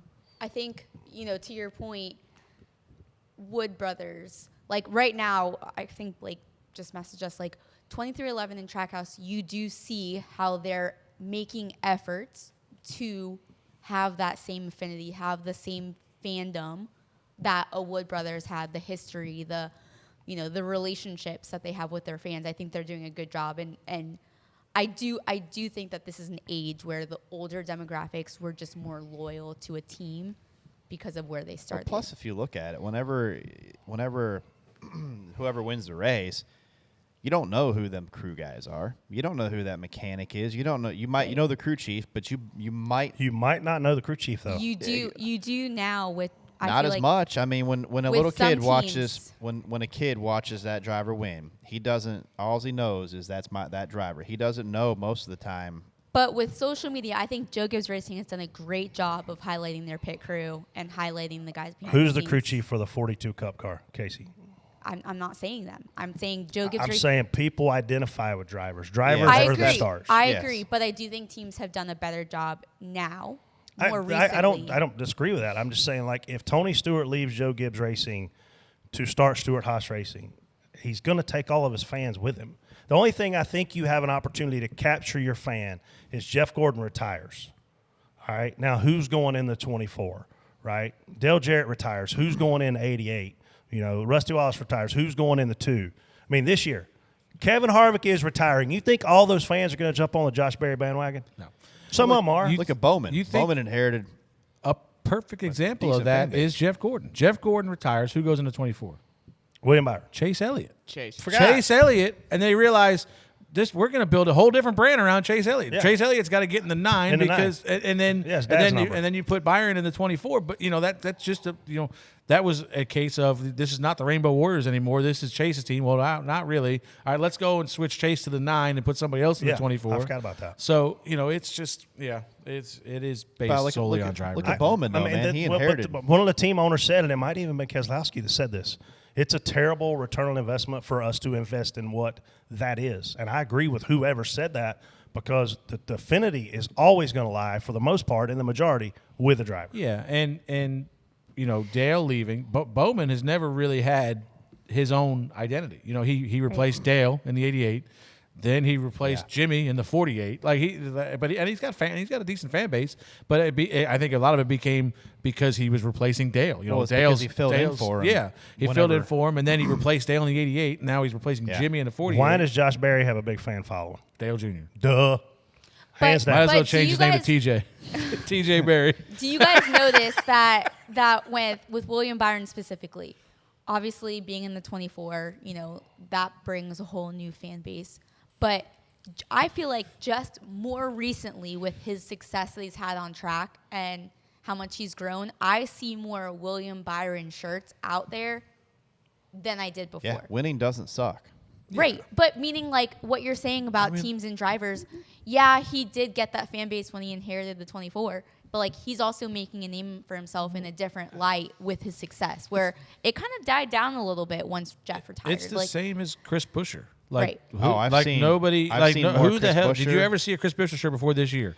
He goes out and wins 3 races, and now you see shirts. Even everywhere. Probably RFK weren't even shirts. making Chris Buescher's shirt. Even RFK shirts, I've seen way more now than I did beginning of last year. So it's just because of the Roush Racing was on top of the world in early with 2000s. 5 Cup teams, 5 prominent drivers, winning every race you freaking went to, it felt like, and then they fell off the face of the earth, went from 5 Cup teams down to 2, went from 3 and 4 and 5 Xfinity teams down to 0, went from 2 trucks down to 0. Now, I think Brad's brought them back a lot of relevance because of his name, and I also think, obviously, the competition's gotten better in the last, 24 months. But at the end of the day, I stand by the fact that the majority of fans are going to side with drivers over teams. All And day. you people that don't, I love you for that. I'm always going to be a Wood Brothers Racing fan till the day that I die, no matter who's driving their cars. But I'm going to follow certain drivers before that. moving on to DBC picks. Does Casey still want to switch? Yeah, it's I over. don't. Okay. Oh, you're good now? For the record, it's over. You guys are all. All you had to racing do for was second. look back, and Freddie had got to pick last when Denny got DQ'd. So I should have been able to pick last. I'm glad. Why? Your guy didn't get this DQ'd. I'm glad he did originally. Then Blaney. he got reinstated. Yeah, so but you're when good. we recorded the show See, last I week. knew that was going to happen. Okay, so I didn't. whatever. All right, I'll take Belle. You can have Larson then. No, I am glad I won with Christopher Bell, although you just tried to cheat last week because Larson was going to be the one I that didn't won. cheat. I picked in the order on I the thought sheet. I was going to win again, man. Byron was in a good spot. And then he wasn't. They let me down. Taught him how to play blackjack, man. My only chance now is to Rewards split me the with bill with We are Casey. picking for Martinsville. Freddie, you go first. Somebody's eating for free. I'll take the kids menu. That's I mean, fine. You ain't going to my go. my either. best chance now I'm is I going. got to split. I gotta ordering split 2 the bill with meals. Casey. Martinsville. I'll take Bubba Wallace. Why not? Ooh, nice. You throwing the towel in.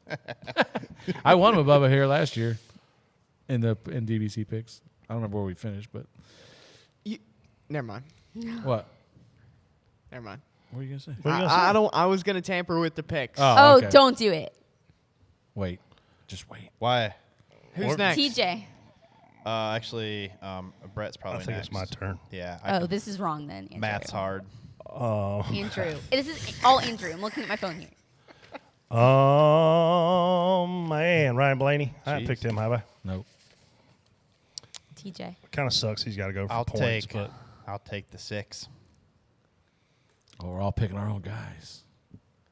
I can't say until the No, picks are you through. were going to give me like signals. What was your signal? No, and No you actually signal. can't even pick this driver. So I'll take Byron.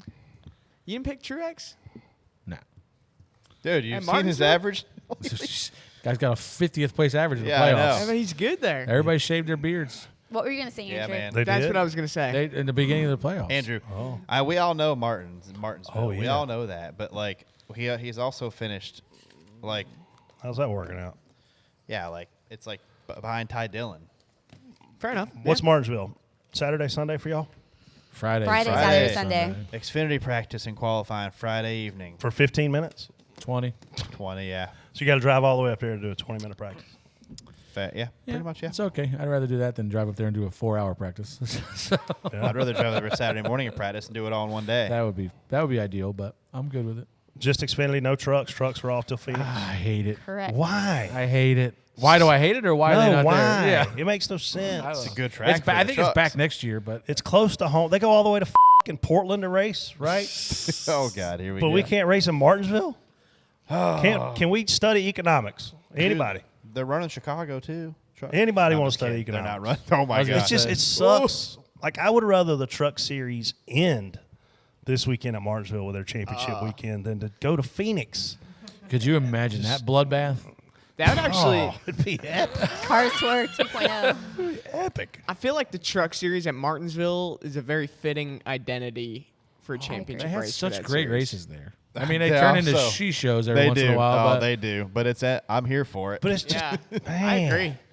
too many off weekends in the truck playoffs. Agree with that? Spot on, good, spot on. man. in the playoffs, yeah, like it's Too many. It's way too spread out. It starts Yeah. before the Cup Series, and then they only run 7 races or something like that, right? I wish they lined up with each other better. Well, For sure. if you are able to make it, Xfinity 500 race weekend is one based off last year you do not want to miss. They do a great job. all Xfinity's title weekend. sponsor? We are. Nice. We are. That's They fun. are. We What'd are. you- Here- what'd here's my contribute? advice for Martinsville. If you're within 4 hours of here, go. It is an awesome racetrack, awesome experience, amazing weekend, no matter where you stay, unless it's in a tent.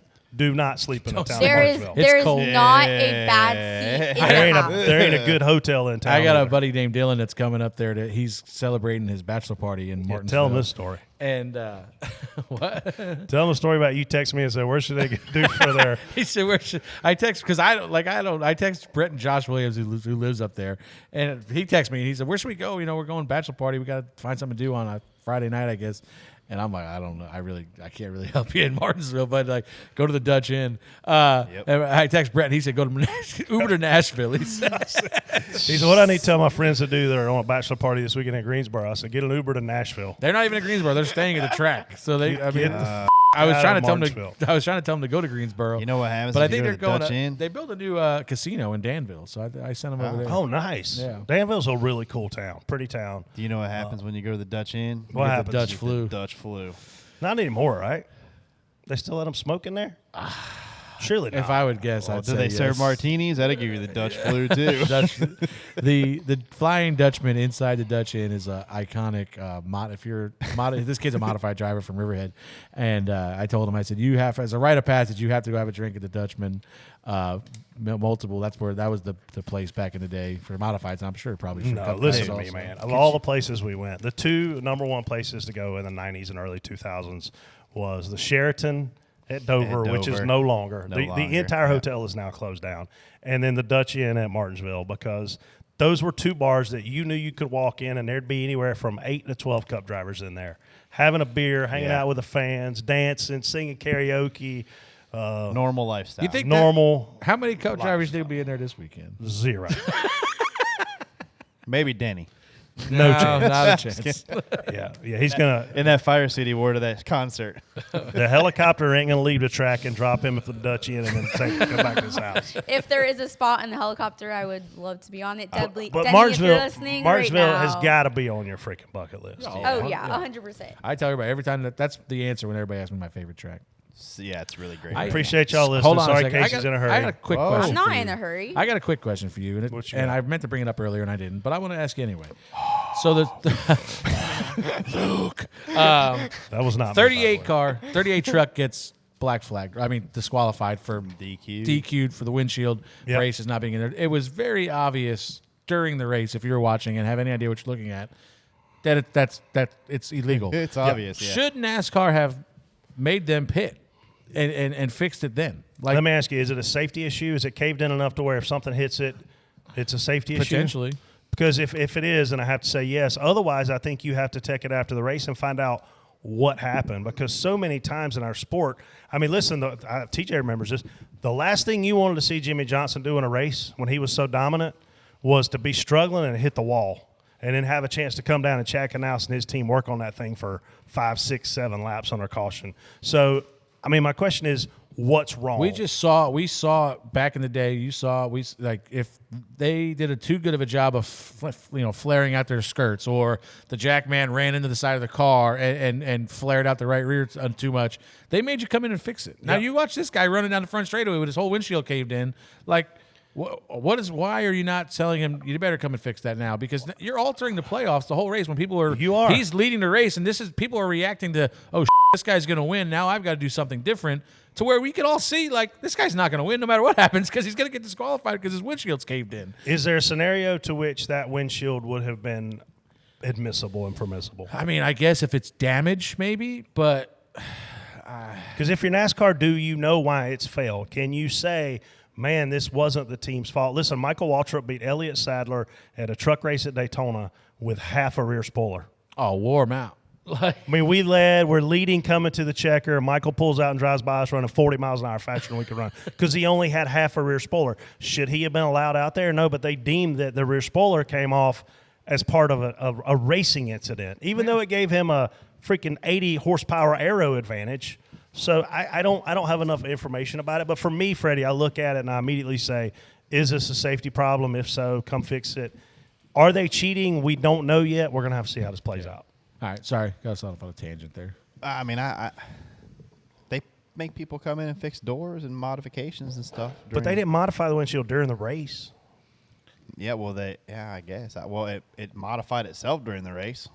So did Kevin Harvick's. That was an accident. A few weeks ago. That was an accident. Kevin Harvick, 2 weeks left. Man. Really cool to see Rodney and his family do the command yesterday. And that Budweiser car. Yeah, so looked good. cool. Yeah.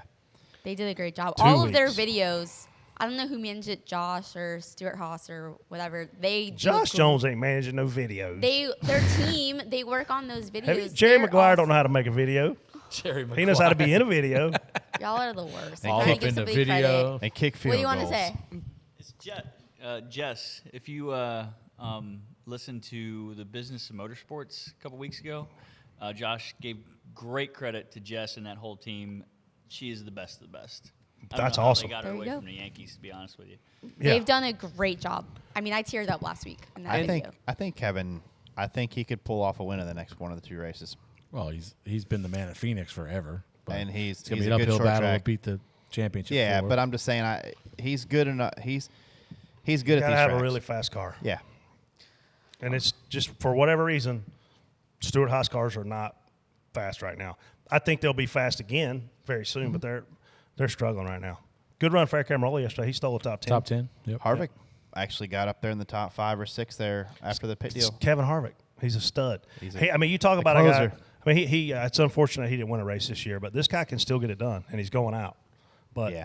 But it's gonna be to the advantage of things like the Cars Tour. You know, he's gonna go run Cars Tour, Yeah. like, races, and you're gonna see. Yeah, I don't think Kevin's gonna be the kind of guy that goes away. You know, I think he's gonna be around because he's gonna try and bring Keelan through the ranks of this sport somehow. You know, whichever path his kid's the most diversified kid coming up Ever. Like he runs everything. So it'll be interesting to see what path they take on. But Kevin's not gonna be somebody that just disappears. I don't think you're gonna see a lot of him, obviously on TV, but then racing as well. I mean, been Cup racing, you say full-time since 2001. Obviously, missed the Daytona 500 that year. But he's a guy that you could potentially see, Freddie, in my opinion, take on some ownership stakes somewhere. I could see him buying into a track house, in a minor majority role. Like minor role, can't be minor and majority. The old minor majority role. Listen, I had a flu last week. My brain is still not right. But, I mean, I could see him buying into somewhere that he thinks owning a piece of the team will help him down the road because he's got a plethora and a portfolio of sponsors, and you don't want to spread them out. You want to be able to house them in one spot and service them. Yeah, and you mentioned Eric Almirola running good yesterday. We've heard some, obviously it's I don't know. I hate to say it's a done deal because he hasn't announced it yet, and we've been hearing this for a couple of years that he's going to retire from Cup racing. But I've heard a lot of interesting rumors about what he may do Xfinity wise next year. He may run some really good teams, some B-level team maybe. But it'd be interesting to see if he jumps in because I think he could excel in a good Xfinity car. I've heard 5 to 18 races for his Xfinity stuff next year, so it'll be interesting to see what. And listen, that's another guy. Like if he wants to stick around and race some, man, let him. Yeah, absolutely. That's the fun part about what we do. But listen, thank y'all for listening. Long show today. TJ was rambling and I loved it. Okay, sorry, Casey, we didn't mean to upset you twice. Sorry, Casey. 2 times. I mean, how is this different from the other day? You didn't upset me at Most all. of the time, I mean to upset you. I'm apologizing for inadvertently. I upsetting take you. everything with a grain of salt that you guys say. Smoker Casey. Casey, smoking allergies. hot. Casey's I have always allergies. Plus, shout out to bartender Ben, who is on that Stewart Haas team that works on a lot of those videos. Does he? That's Yeah, what. he does. Yeah. Oh, good So for cool. him. They did a great job. I'm proud of Dirty Mo alumni. Matthew Dillner, all of you guys that are out there that we made your careers. You're Matthew welcome. Dillner got mistaken for Brett this week. Oh my God, How did that happen? He ain't got a gap tooth, red beard, none I of didn't that think he stuff. was that ugly, but I didn't either. all right, we'll see everybody in Martinsville. Thank you for listening. Come say hi. Have a great week. We out. See ya. Holla.